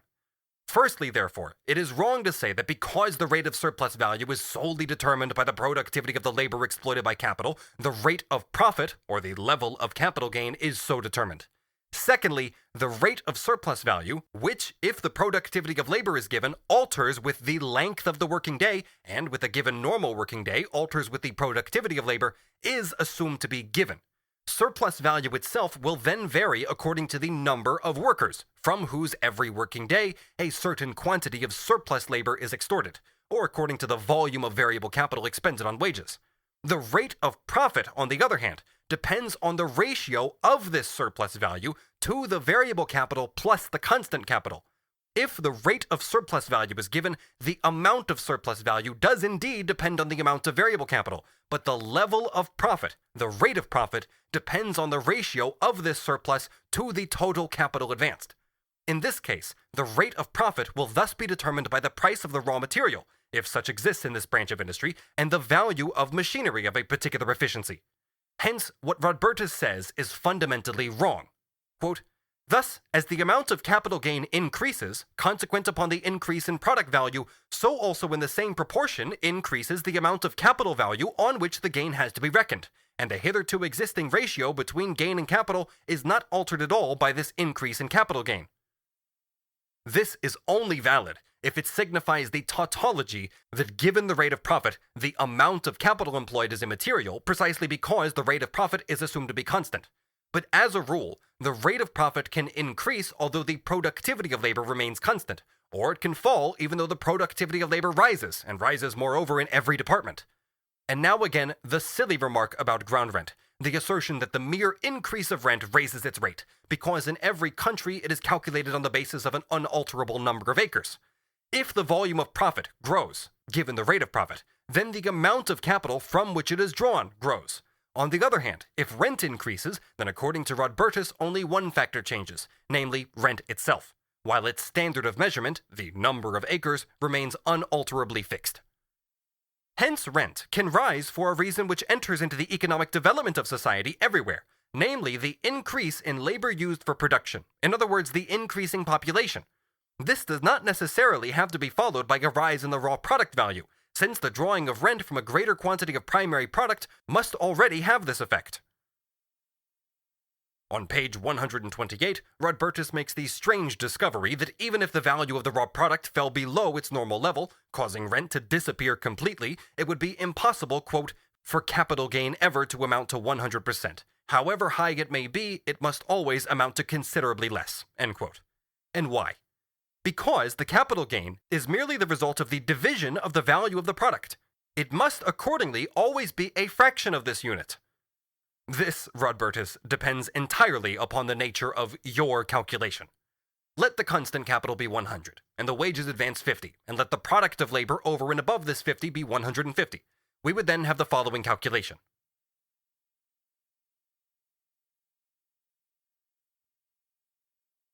The only requirement to produce this situation is that the worker should do work for his master 3/4 of his working day. It is therefore assumed that 1/4 of his labor time suffices for his own reproduction.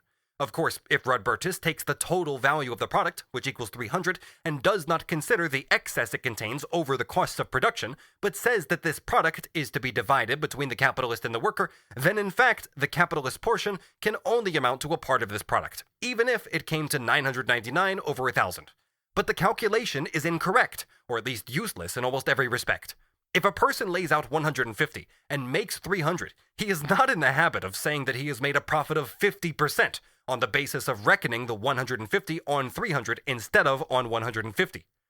Assume in the above example that the worker has worked 12 hours, 3 for himself and 9 for the capitalist. Now let him work 15 hours, i.e. 3 for himself and 12 for the capitalist. Then, according to the former production ratio, an outlay of 25 on constant capital would have to be added. Less, in fact, because the outlay on machinery would not grow to the same degree as the quantity of labor. Thus, we get the following table. Then Rodbertus comes up again with the growth of rent to infinity, firstly because he interprets its mere increase in volume as a rise, and therefore speaks of its rise when the same rate of rent is paid on a larger amount of product. Secondly, because he calculates on an acre as his standard of measurement, two things which have nothing in common. The following points can be dealt with quite briefly, since they have nothing to do with the purpose. The quote-unquote value of land is the capitalized ground rent. Hence this, its expression in terms of money, depends on the level of the prevailing rate of interest. Capitalized at 4%, it would have to be multiplied by 25, since 4% is 1/25 of 100, at 5% by 20. This would amount to a difference in land value of 20%. Even with a fall in the value of money, ground rent, and hence the value of land, would rise nominally, since, unlike the increase in interest or profit expressed in money, the monetary expression of capital does not rise evenly. The rent, however, which has risen in terms of money, has to be related, quote, to the unchanged number of acres of the piece of land, end quote. Rodbertus sums up his wisdom as applied to Europe in this way, quote, with the European nations, the productivity of labor in general, labor employed in primary production and manufacturing, has risen, as a result of which the part of the national product used for wages has diminished, the part left over for rent has increased, so rent in general has risen. The increase in productivity is relatively greater in manufacture than in primary production. An equal value of national product will therefore at present yield a larger rent share to the raw product than to the manufactured product. Therefore, notwithstanding the rise in rent in general, in fact, only ground rent has risen while capital gain has fallen. Here, Rodbertus, just like Ricardo, explains the rise of rent and the fall of the rate of profit one by the other. The fall of one is equal to the rise of the other, and the rise of the latter is explained by the relative unproductiveness of agriculture. Indeed, Ricardo says somewhere quite expressly that it is not a matter of absolute but of relative unproductiveness. But even if he had said the opposite, it would not comply with the principle he establishes, since Anderson, the original author of the Ricardian concept, expressly declares that every piece of land is capable of absolute improvement. If surplus value in general has risen, then it is not merely possible that the rate of the total rent has fallen in proportion to constant capital, but it will have fallen because productivity has risen. Although the number of workers employed has grown, as has the rate at which they are exploited, the amount of capital expended on wages as a whole has fallen relatively, although it has risen absolutely, because the capital which as an advance, a product of the past, is set in motion by these workers, and as a prerequisite of production forms an ever-growing share of the total capital. Hence, the rate of profit and rent taken together has fallen, although not only its volume, its absolute amount, has grown, but also the rate at which labor is being exploited has risen. This Rodbertus cannot see, because for him, constant capital is an invention of industry, of which agriculture is ignorant. But so far as the relative magnitude of profit and rent is concerned, it does not by any means follow that because agriculture is relatively less productive than industry, the rate of profit has fallen absolutely. If, for instance, its relationship to rent was as 2 to 3 and is now as 1 to 3, then whereas previously it formed 2/3 of rent, it now forms only 1/3, or previously profit formed 2/5 of the total surplus value and now only 1/4, or previously 8/20 and now only 5/20, it would have fallen by 3/20, or by 15%. Assume that the value of 1 pound of cotton was 2 shillings. It falls to 1 shilling. 100 workers who previously spun 100 pounds in one day now spin 300.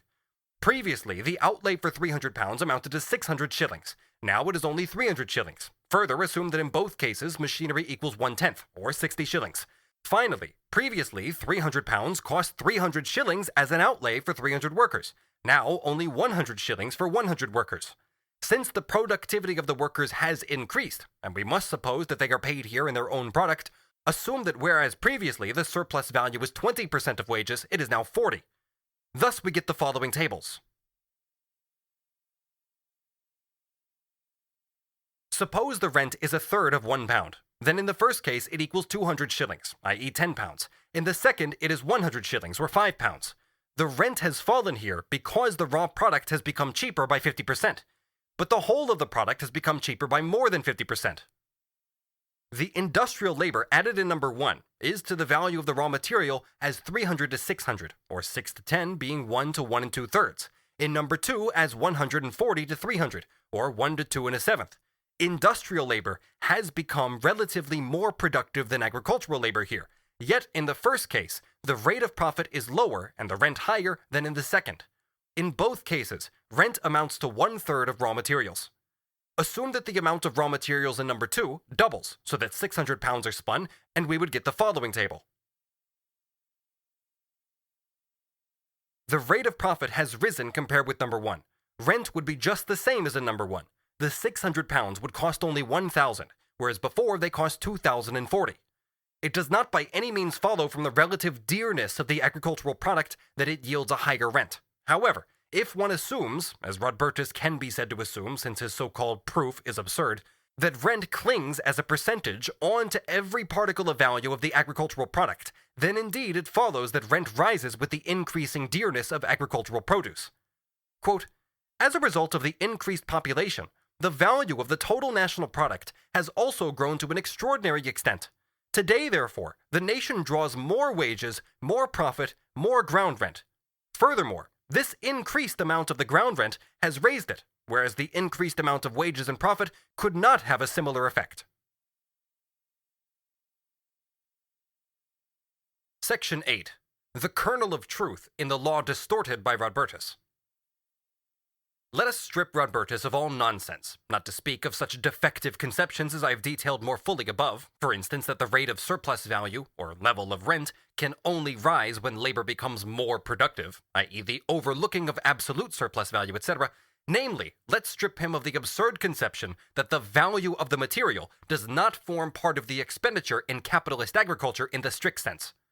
The second piece of nonsense, that he does not regard the machinery, the second part of the constant capital of agriculture and manufacture, as a component part of value, which, just as the value of the material, does not arise from the labor of the sphere of production into which it enters as machinery, and upon which the profit made in each sphere of production is also calculated, even though the value of the machinery does not add a farthing to the profit, as little as the value of the material, although both are means of production, and as such enter into the labor process.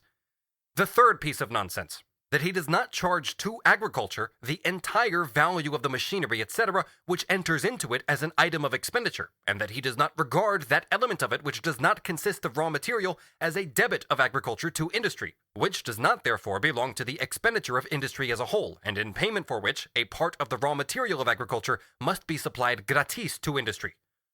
The fourth piece of nonsense, his belief that in addition to machinery and its auxiliary materials, the value of the material enters into all branches of industry, whereas this is not the case in the entire transport industry any more than it is in the extractive industry. The fifth piece of nonsense, that he does not see that although besides variable capital, raw material does enter into many branches of manufacture, and this the more they supply finished produce for consumption, the other component part of constant capital disappears almost completely or is very small, incomparably smaller than in large-scale industry or agriculture. The sixth piece of nonsense, that he confuses the average prices of commodities with their values. Stripped of all this, which has allowed him to derive his explanation of rent from the farmer's wrong calculation and his own wrong calculation, so that rent would have to disappear to the extent to which the farmer accurately calculates the outlay he makes, then only the following assertion remains as the real kernel. When the raw products are sold at their values, their value stands above the average prices of the other commodities, or above their own average price. This means that their value is greater than the costs of production plus average profit, thus leaving an excess profit, which constitutes rent.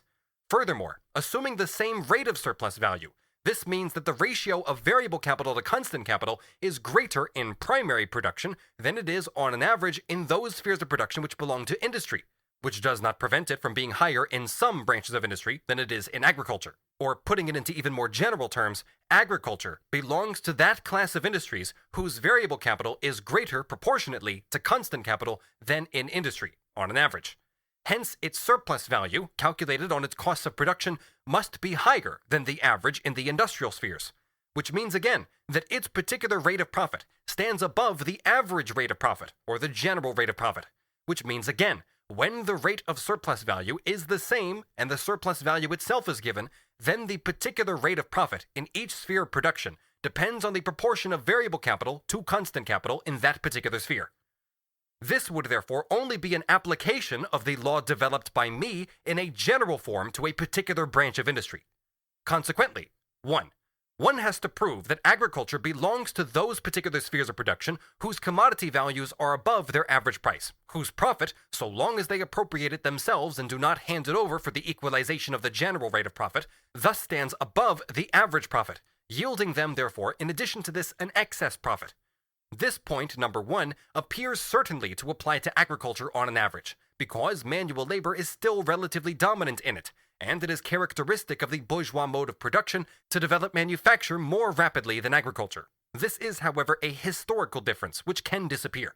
At the same time, this implies that on the whole, the means of production supplied by industry to agriculture fall in value, while the raw material which agriculture supplies to industry generally rises in value. The constant capital in a large part of manufacture has consequently a proportionately greater value than that in agriculture. In the main, this will probably not apply to the extractive industry. Number 2.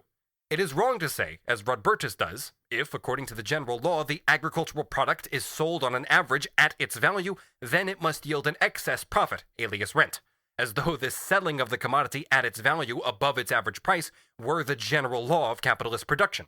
On the contrary, it must be shown why, in primary production, by way of exception and in contrast to the class of industrial products whose value similarly stands above their average price, the values are not reduced to the average prices, and therefore yield an excess profit, alias rent. This is to be explained simply by property in land. The equalization takes place only between capitals, because only the action of capitals on one another has the force to assert the inherent laws of capital. In this respect, those who derive rent from monopoly are right, just as it is the monopoly of capital alone that enables the capitalist to squeeze surplus labor out of the worker, so the monopoly of land ownership enables the landed proprietor to squeeze that part of surplus labor from the capitalist, which would form a constant excess profit. But those who derive rent from monopoly are mistaken when they imagine that monopoly enables the landed proprietor to force the price of the commodity above its value. On the contrary, it makes it possible to maintain the value of the commodity above its average price, to sell the commodity not above, but at its value. Modified in this way, the proposition is correct. It explains the existence of rent, whereas Ricardo only explains the existence of differential rents, and actually does not credit the ownership of land with any economic effect.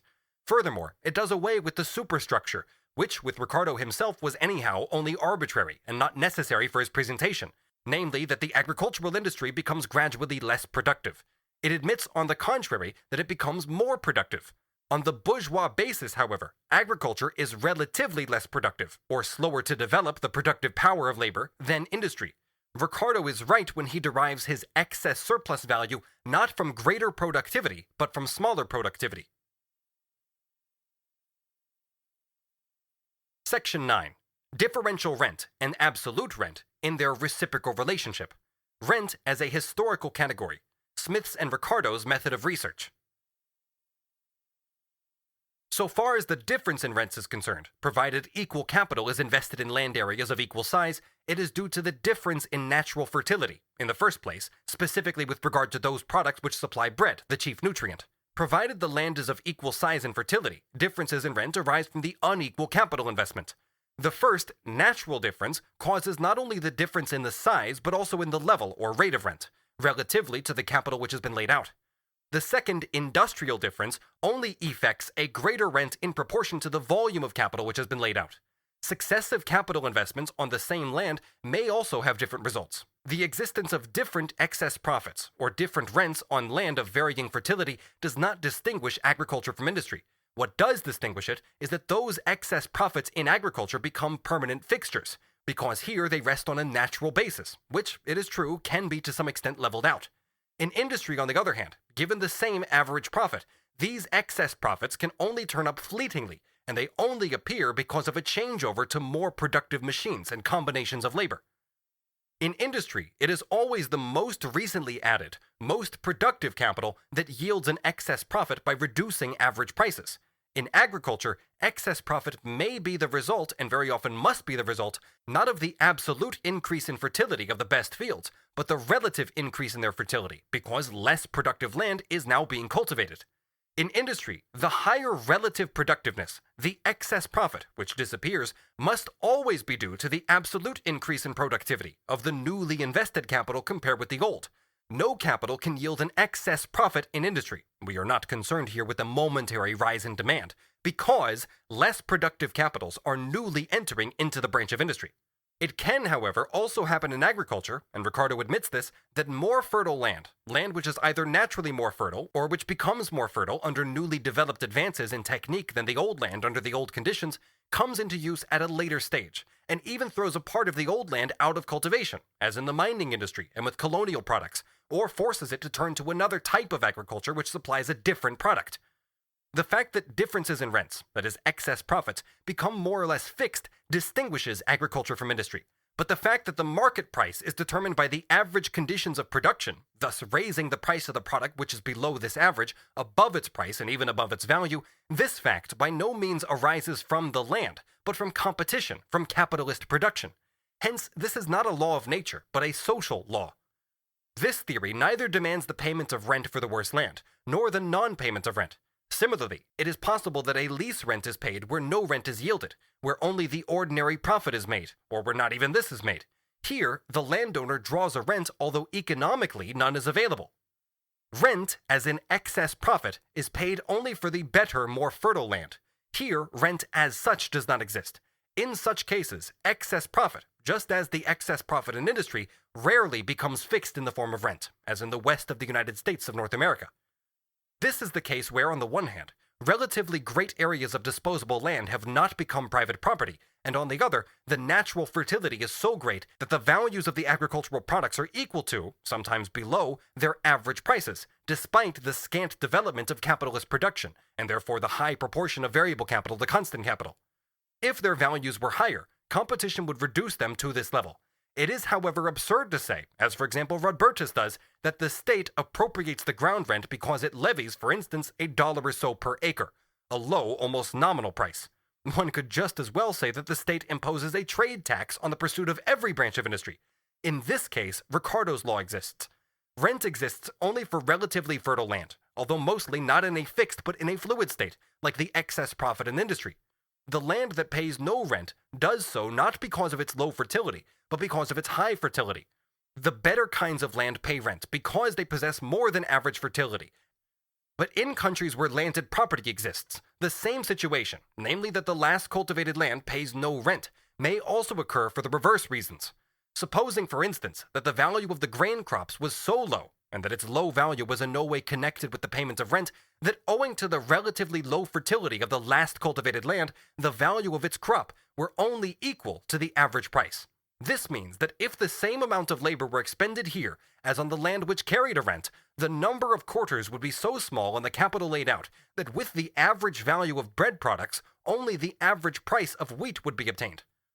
Supposing, for example, that the last land which carries rent, and the land which carries the smallest rent represents pure rent, the others, already differential rent, produces with a capital investment of £100 a product equal to £120, or 360 quarters of wheat at a third pound.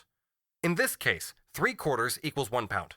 Let 1 pound equal 1 week's labor. 100 pounds are 100 weeks' labor, and 120 pounds are 120 weeks' labor.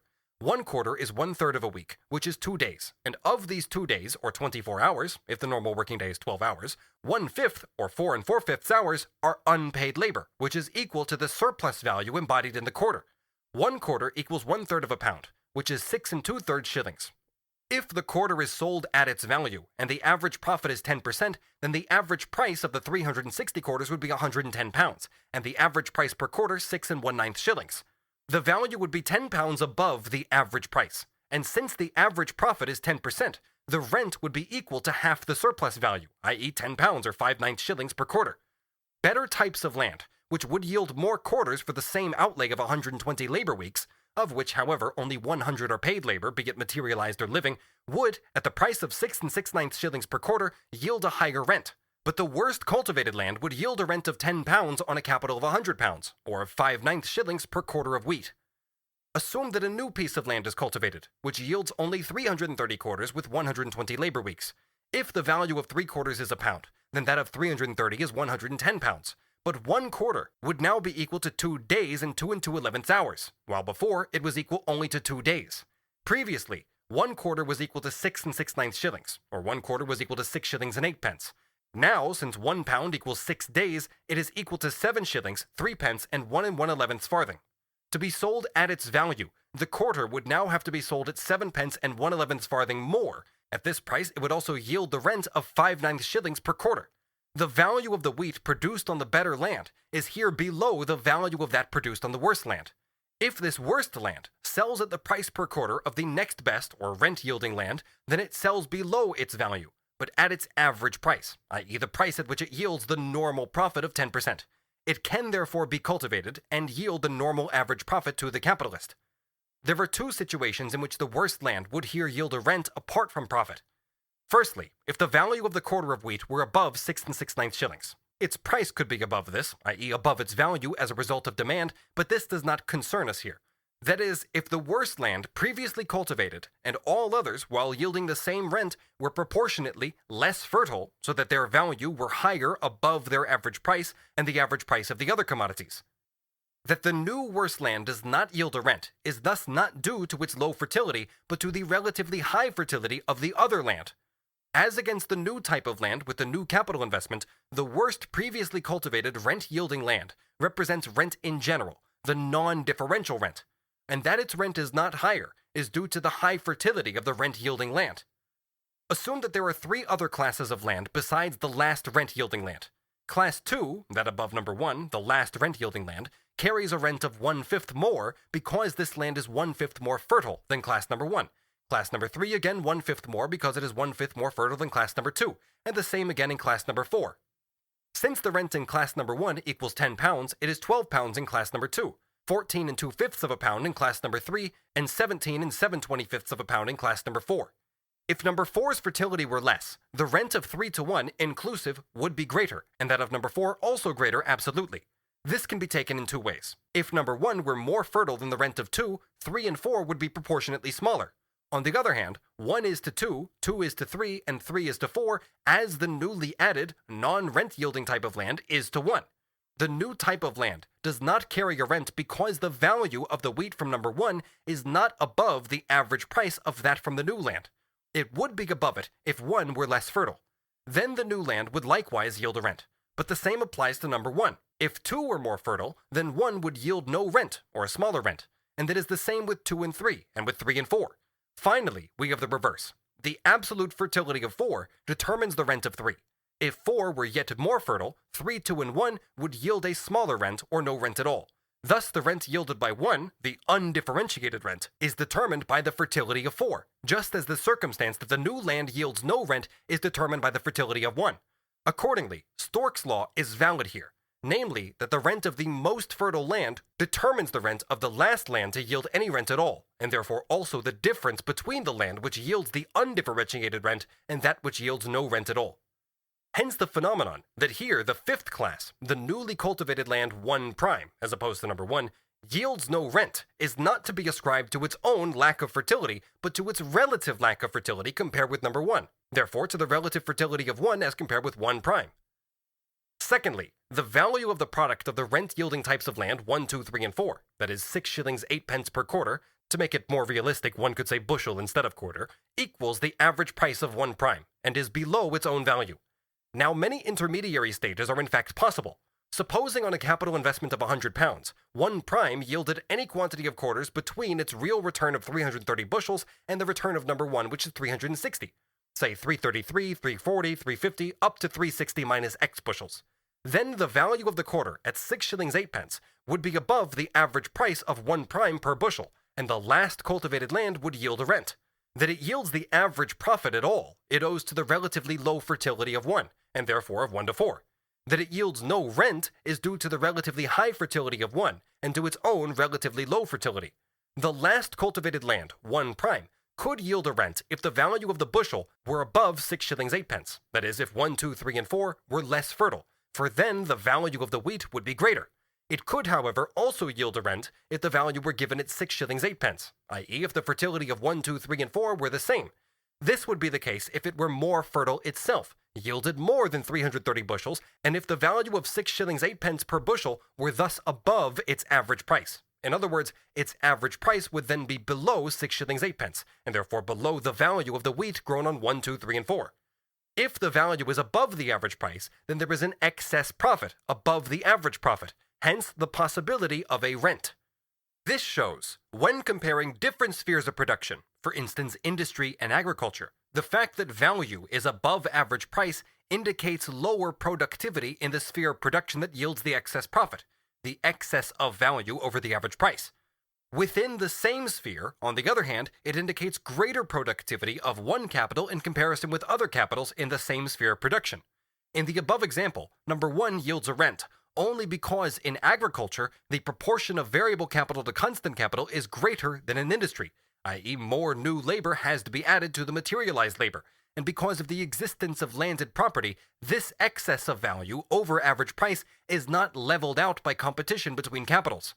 But that number 1 yields a rent at all is due to the fact that the value of 6 shillings 8 pence per bushel is not below its average price, and that its fertility is not so low that its own value rises above 6 shillings 8 pence per bushel. Its price, moreover, is not determined by its own value, but by the value of the wheat grown on 2, 3, and 4, or to be precise, by that grown on number 2. Whether the market price is merely equal to its own average price or stands above it, and whether its value is above its average price depends on its own productivity. Hence, Rodbertus's view that in agriculture every capital which yields the average profit must yield rent is wrong. This false conclusion follows from his false basis. He reasons like this. The capital in agriculture, for instance, yields £10. But because, in contrast to industry, raw materials do not enter into it, the £10 are reckoned on a smaller sum.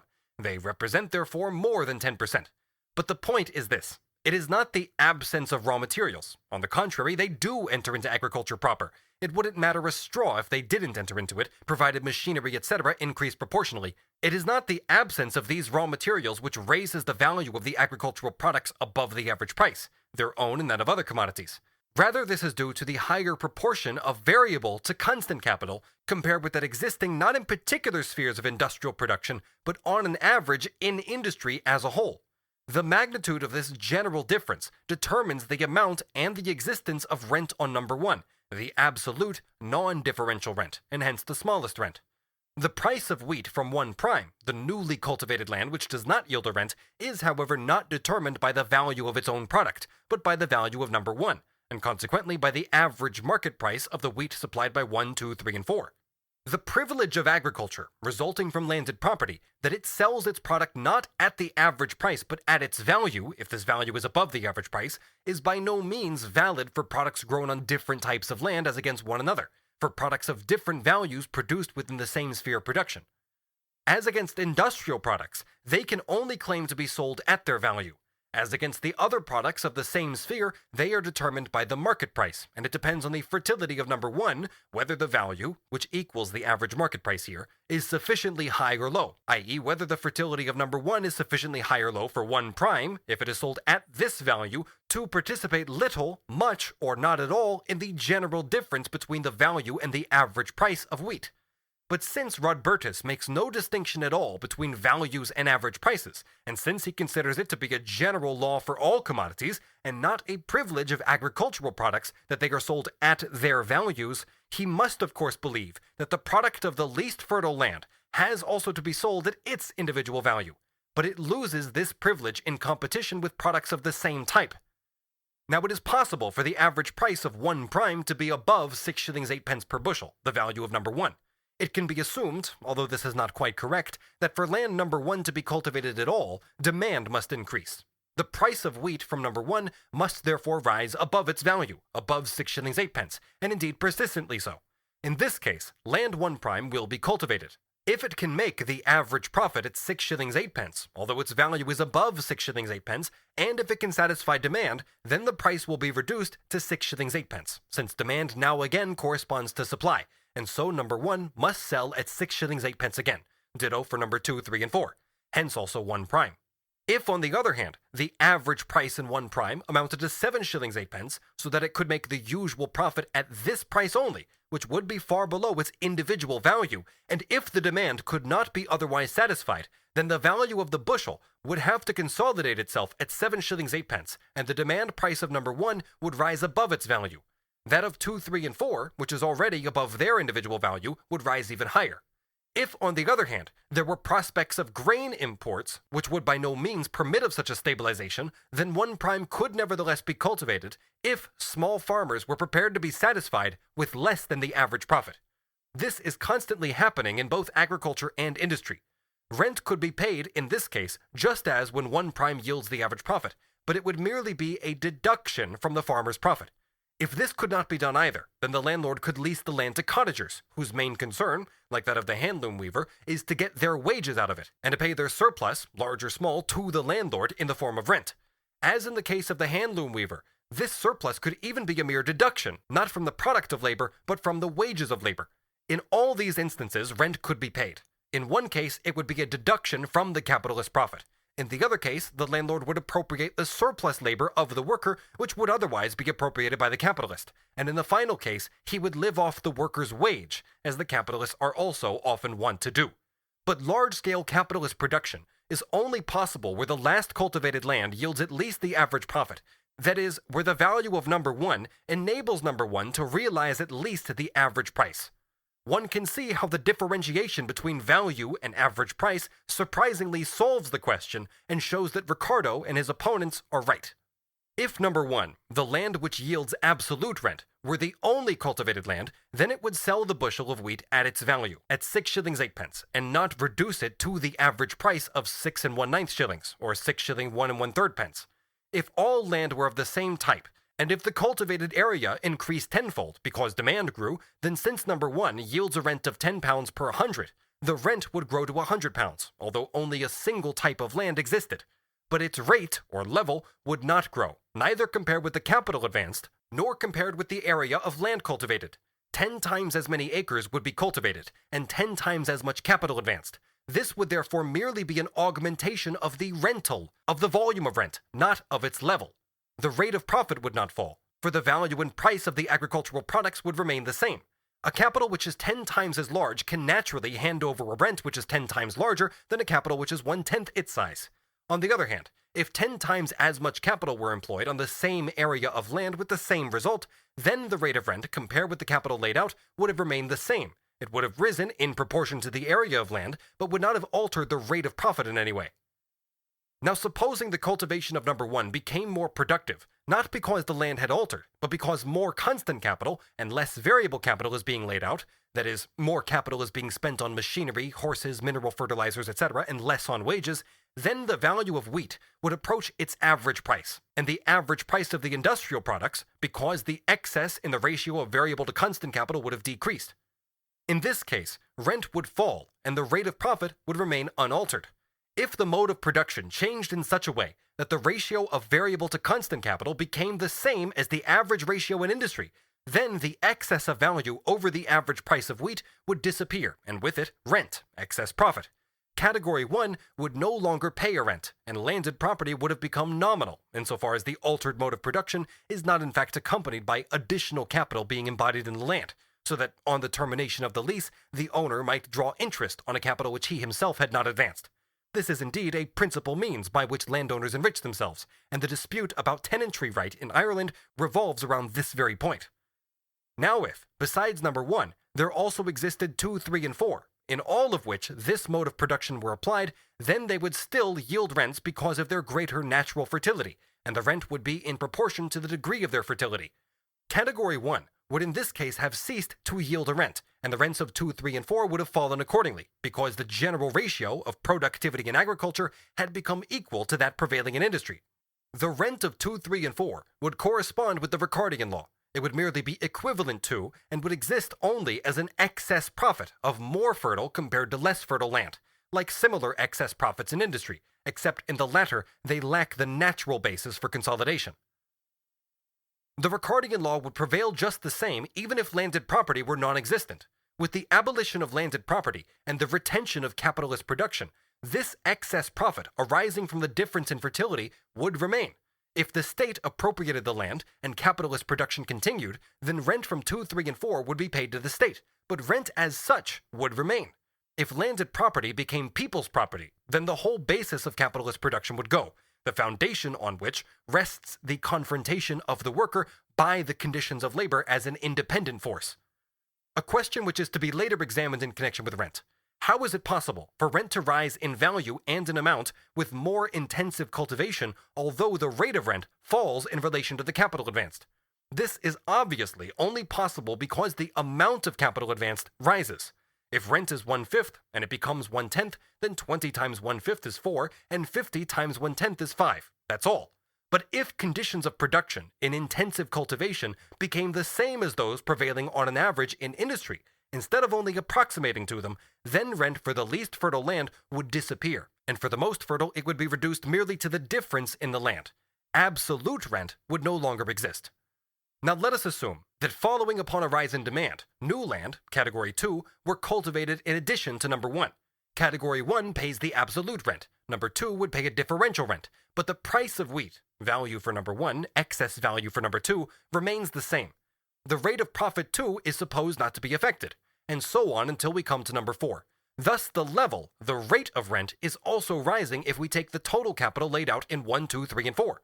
But the average rate of profit from 2, 3, and 4 would remain the same as that from 1, which equals that in industry, the general rate of profit. Thus, if we go on to more fertile land, the amount and rate of rent can grow, although the rate of profit remains unchanged and the price of wheat constant. The rise in level and amount of rent would be due to the growing productivity of the capital in 2, 3, and 4, not to the diminishing productivity in number 1.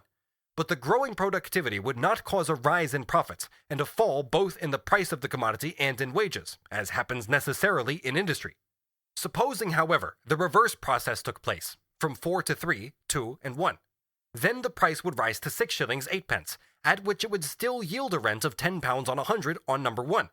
For the rent of wheat on number 4 amounts to £17.28 on 100, of which, however, 7.28 are the excess of its price over the value of number 1. Category 1 gave 360 bushels at £100, with the rent of £10 and the value of the bushel at 6 shillings 8 pence. Number 2, 432 bushels. Number 3, 518 2/5 bushels. And number 4, 622 2/25 bushels. But the price per bushel of 6 shillings 8 pence yielded number 4 an excess rent of 7.28 per 100. 4 sells 3 bushels for £1, or 622.8 bushels at 207 9/25 pounds. But its value is only £120, as in number 1. Whatever is above this amount is excess of its price over its value.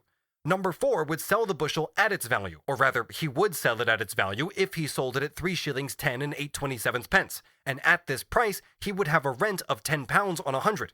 The movement from 4 to 3, 3 to 2, and 2 to 1 causes the price per bushel, and with it the rent, to rise, until it eventually reaches 6 shillings 8 pence with number 1, where this price now yields the same rent that it previously yielded with number 4.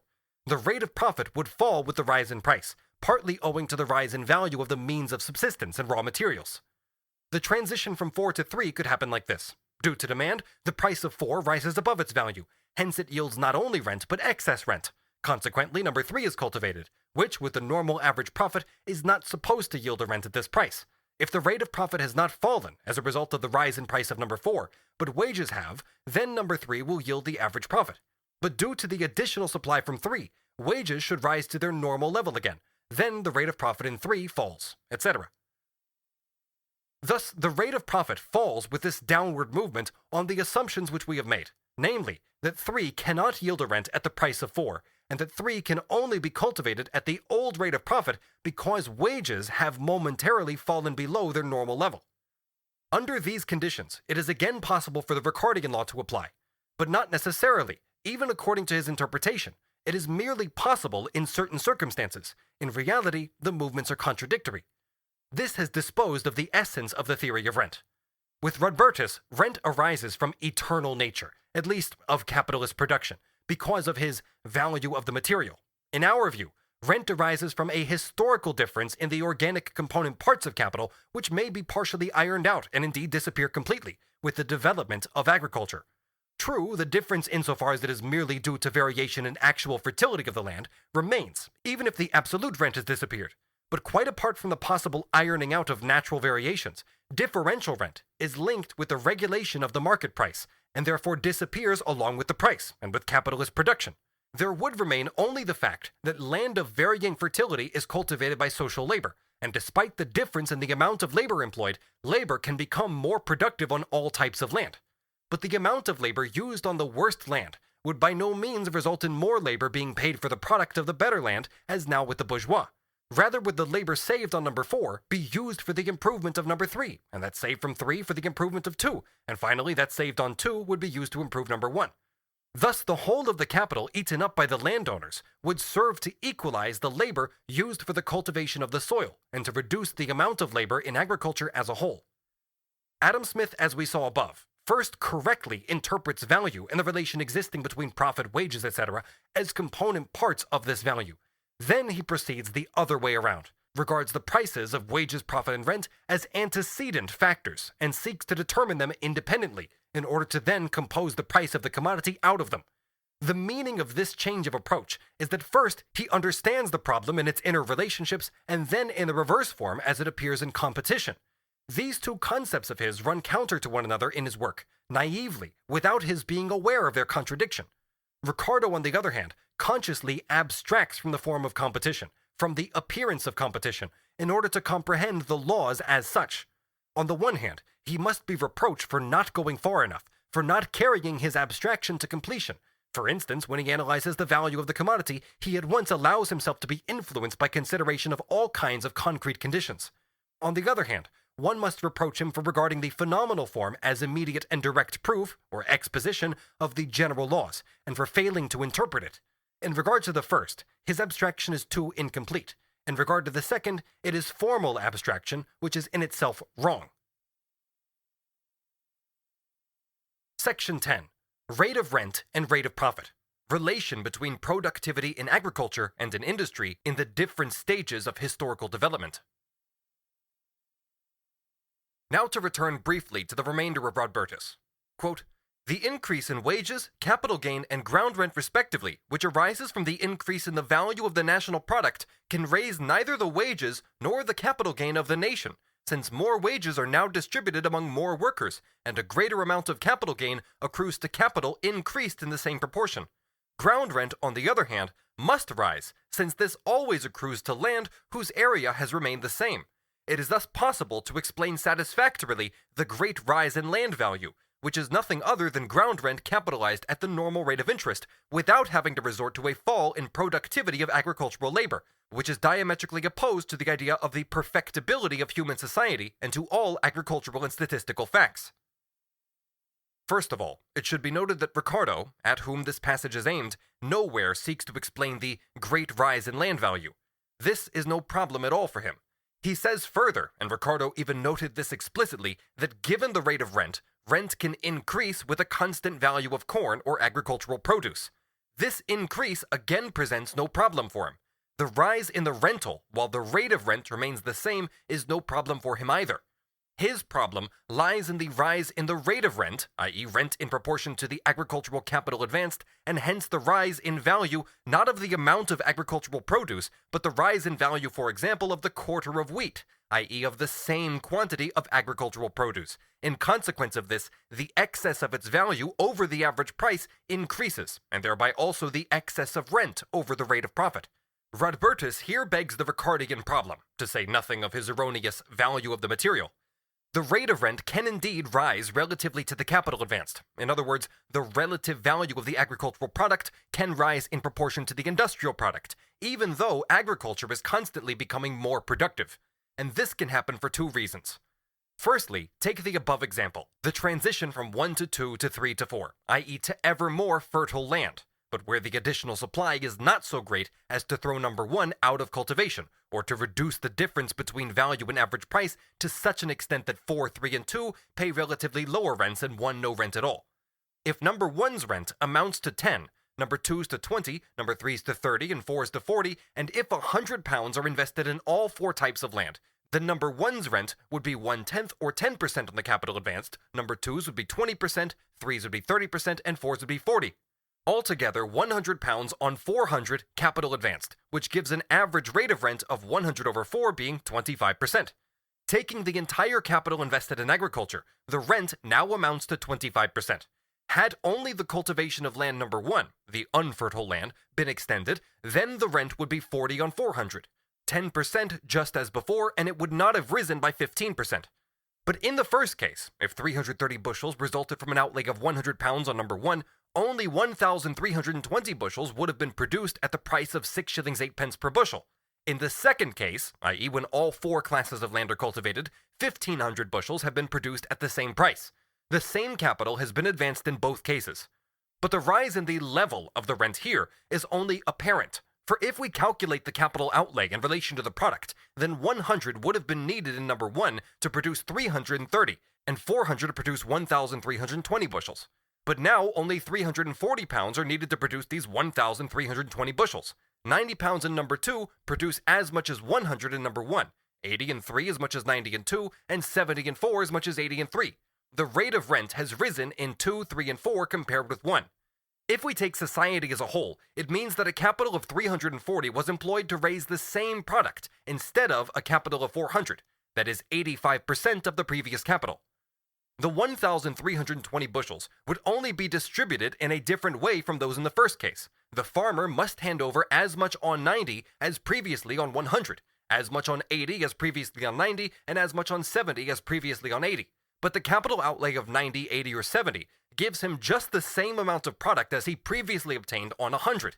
He hands over more not because he must employ more capital in order to supply the same product, but because he employs less capital. Not because his capital has become less productive, but because it has become more productive and he is still selling at the price of number 1, although he still requires the same capital as before in order to produce the same quantity of product.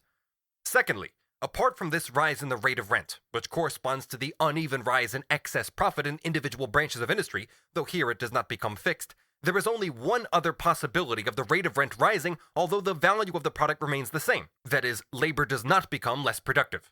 It occurs either when productivity in agriculture remains the same as before, but productivity in industry rises, and this rise expresses itself in a fall in the rate of profit, in other words, when the ratio of variable to constant capital diminishes, or alternatively, when productivity is rising in agriculture as well, though not at the same rate as in industry, but at a lower rate.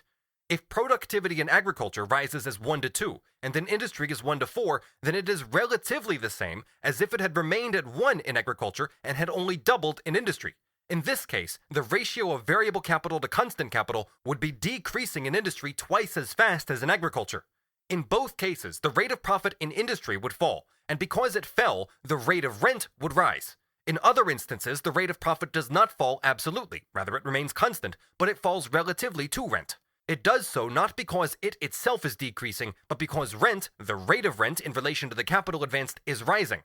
Ricardo does not differentiate between these cases, except in these cases, that is, where the rate of profit, although constant, falls relatively because of the differential rents of the capital employed on the more fertile types of land, or where the general ratio of constant to variable capital alters as a result of the increased productivity of industry, and hence increases the excess of value of agricultural products above their average price. The rate of rent can only rise if the rate of profit falls without industry becoming more productive. This is, however, only possible if wages rise, or if raw material rises in value as a result of the lower productivity of agriculture. In this case, both the fall in the rate of profit and the rise in the level of rent are brought about by the same cause, the decrease in the productivity of agriculture and of the capital employed in agriculture. This is how Ricardo sees it. With the value of money remaining the same, this must then show itself in a rise in the prices of the raw products. If, as above, the rise is relative, then no change in the price of money can raise the money prices of agricultural products absolutely as compared with industrial products.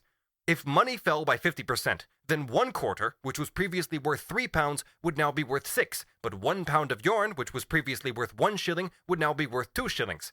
The absolute rise in the money prices of agricultural products compared with industrial products can therefore never be explained by changes in the value of money. On the whole, it can be assumed that under the cruder, pre-capitalist mode of production, agriculture is more productive than industry, because nature assists here as a machine and an organism, whereas in industry the powers of nature are still almost entirely replaced by human action, as in the craft type of industry, etc. In the period of the stormy growth of capitalist production, productivity in industry develops rapidly as compared with agriculture, although its development presupposes that a significant change, as between constant and variable capital, has already taken place in agriculture. That is, a large number of people have been driven off the land. Later, productivity advances in both, although at an uneven pace. But when industry reaches a certain level, the disproportion must diminish. In other words, productivity in agriculture must increase relatively more rapidly than in industry. This requires, firstly, the replacement of the easygoing farmer by the businessman, the fanning capitalist, transformation of the husbandman into a pure wage laborer, large-scale agriculture, i.e. with concentrated capitals. Secondly, in particular, however, mechanics, the really scientific basis of large-scale industry, had reached a certain degree of perfection during the 18th century.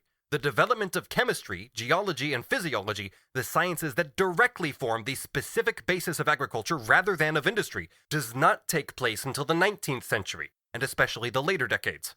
It is nonsense to talk of the greater or lesser productivity of two different branches of industry when merely comparing the values of their commodities. If in 1800 the pound of cotton was 2 shillings and yarn 4 shillings, and if in 1830 the value of cotton was 2 shillings or 18 pence and that of yarn 3 shillings or 1 shillings 8 pence, then one might compare the proportion in which the productivity in both branches had grown, but only because the rate of 1800 is taken as the starting point.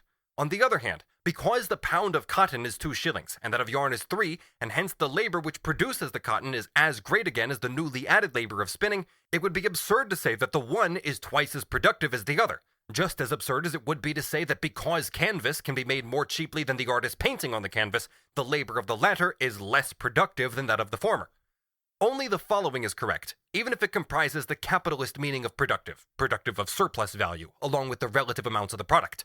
If, on an average, according to the conditions of production, 500 pounds is needed in the form of raw material and machinery in order to employ 100 workers whose wages amount to 100 pounds in the cotton industry, and on the other hand, 150 pounds is needed for raw materials and machinery in order to employ 100 workers whose wages amount to 100 pounds in the cultivation of wheat, then the variable capital in number 1 would form 1/6 of the total capital of 600 pounds, and 1/5 of the constant capital. In number 2, the variable capital would constitute 2/5 of the total capital and 2/3 of constant capital. Thus, every 100 pounds which is laid out in number 1 can only contain 16 2/3 pounds of variable capital and must contain 83 1/3 pounds constant capital, whereas in number 2 it comprises 40 pounds of variable capital and 60 pounds of constant. In number 1, variable capital forms 16 2/3%, and in number 2, 40%. Clearly, the histories of prices are at present quite wretched, and they can be nothing but wretched until theory shows what needs to be examined. If the rate of surplus value were given at, say, 20%, then the surplus value in number 1 would amount to 3 1/3 pounds. In number 2, however, 8 pounds. Labor in number 1 would not be so productive of surplus value as in number 2 because it is more productive of produce. Incidentally, it is clearly only possible to have a ratio of 1 to 1/6, for example, in the cotton industry if a constant capital, and this depends on the machines, etc., amounting to say 10,000 pounds has been laid out, hence wages amounting to 2,000, making a total capital of 12,000. If only 6,000 were laid out, of which wages would be 1,000, then the machinery would be less productive, etc. At 100 it could not be done at all. On the other hand, it is possible that if 23,000 pounds is laid out, the resulting increase in the efficiency of the machinery and other economies, etc., are so great that the 19,166 2/3 pounds is not entirely allocated to constant capital, but that more raw material and the same amount of labor requires less machinery in terms of value, which is assumed to cost 1,000 pounds less than before. Then the ratio of variable to constant capital grows again, but only because the absolute amount of capital has grown. This is a check against the fall in the rate of profit. 2 capitals of 12,000 would produce the same quantity of commodities as the one of 23,000. But firstly, the commodities would be dearer since they required an outlay of 1,000 pounds more. And secondly, the rate of profit would be smaller because within the capital of 23,000 pounds, the variable capital is more than 1/6 of the total capital, i.e. more than in the sum of the 2 capitals of 12,000 pounds. On the other hand, with the advance of industry, machinery becomes more effective and cheaper. Hence, if only the same quantity of machinery were employed as in the past, this part of constant capital in agriculture would diminish, but the quantity of machinery grows faster than the reduction in its price, since this element is as yet little developed in agriculture. On the other hand, with the greater productivity of agriculture, the price of raw material, see cotton, falls, so that raw material does not increase as a component part of the process of creating value to the same degree as it increases as a component part of the labor process. Already, Petty tells us that the landlord of his time feared improvements in agriculture because they would cause the price of agricultural products and the level of rent to fall. Ditto the extension of the land and the cultivation of previously unused land, which is equivalent to an extension of land. In Holland, this extension of the land is to be understood in an even more direct way. He says, quote, that the draining of fens, improving of forests, enclosing of commons, sowing of St. Foin and clovergrass, be grumbled against by landlords as the way to depress the price of victuals. The rent of all England, Wales, and the lowlands of Scotland be about 9 millions per annum. Petty fights this view, and Davenant goes even further and shows how the level of rent may decrease while the amount of rent, or the rental, increases. He says, quote, rents may fall in some places and counties, yet the land of the nation, he means value of the land, improve all the while. As, for example, when parks are disparked, and forests, and commons are taken in and enclosed, when fenlands are drained, and when many parts of the country are meliorated by industry and manuring. It must certainly depreciate that ground which has been improved to the full before, or was capable of no further improvement. The rental of private men does thereby sink, yet the general rental of the kingdom by such improvements at the same time rises. There was a fall in private rents from 1666 to 1688, but the rise in the kingdom's general rental was greater in proportion during that time than in the preceding years, because the improvements upon the land were greater and more universal between those two periods than at any time before. It is also evident here that the Englishman always regards the level of rent as rent related to capital, and never to the total land in the kingdom, or to the acre in general, like Rodbertus.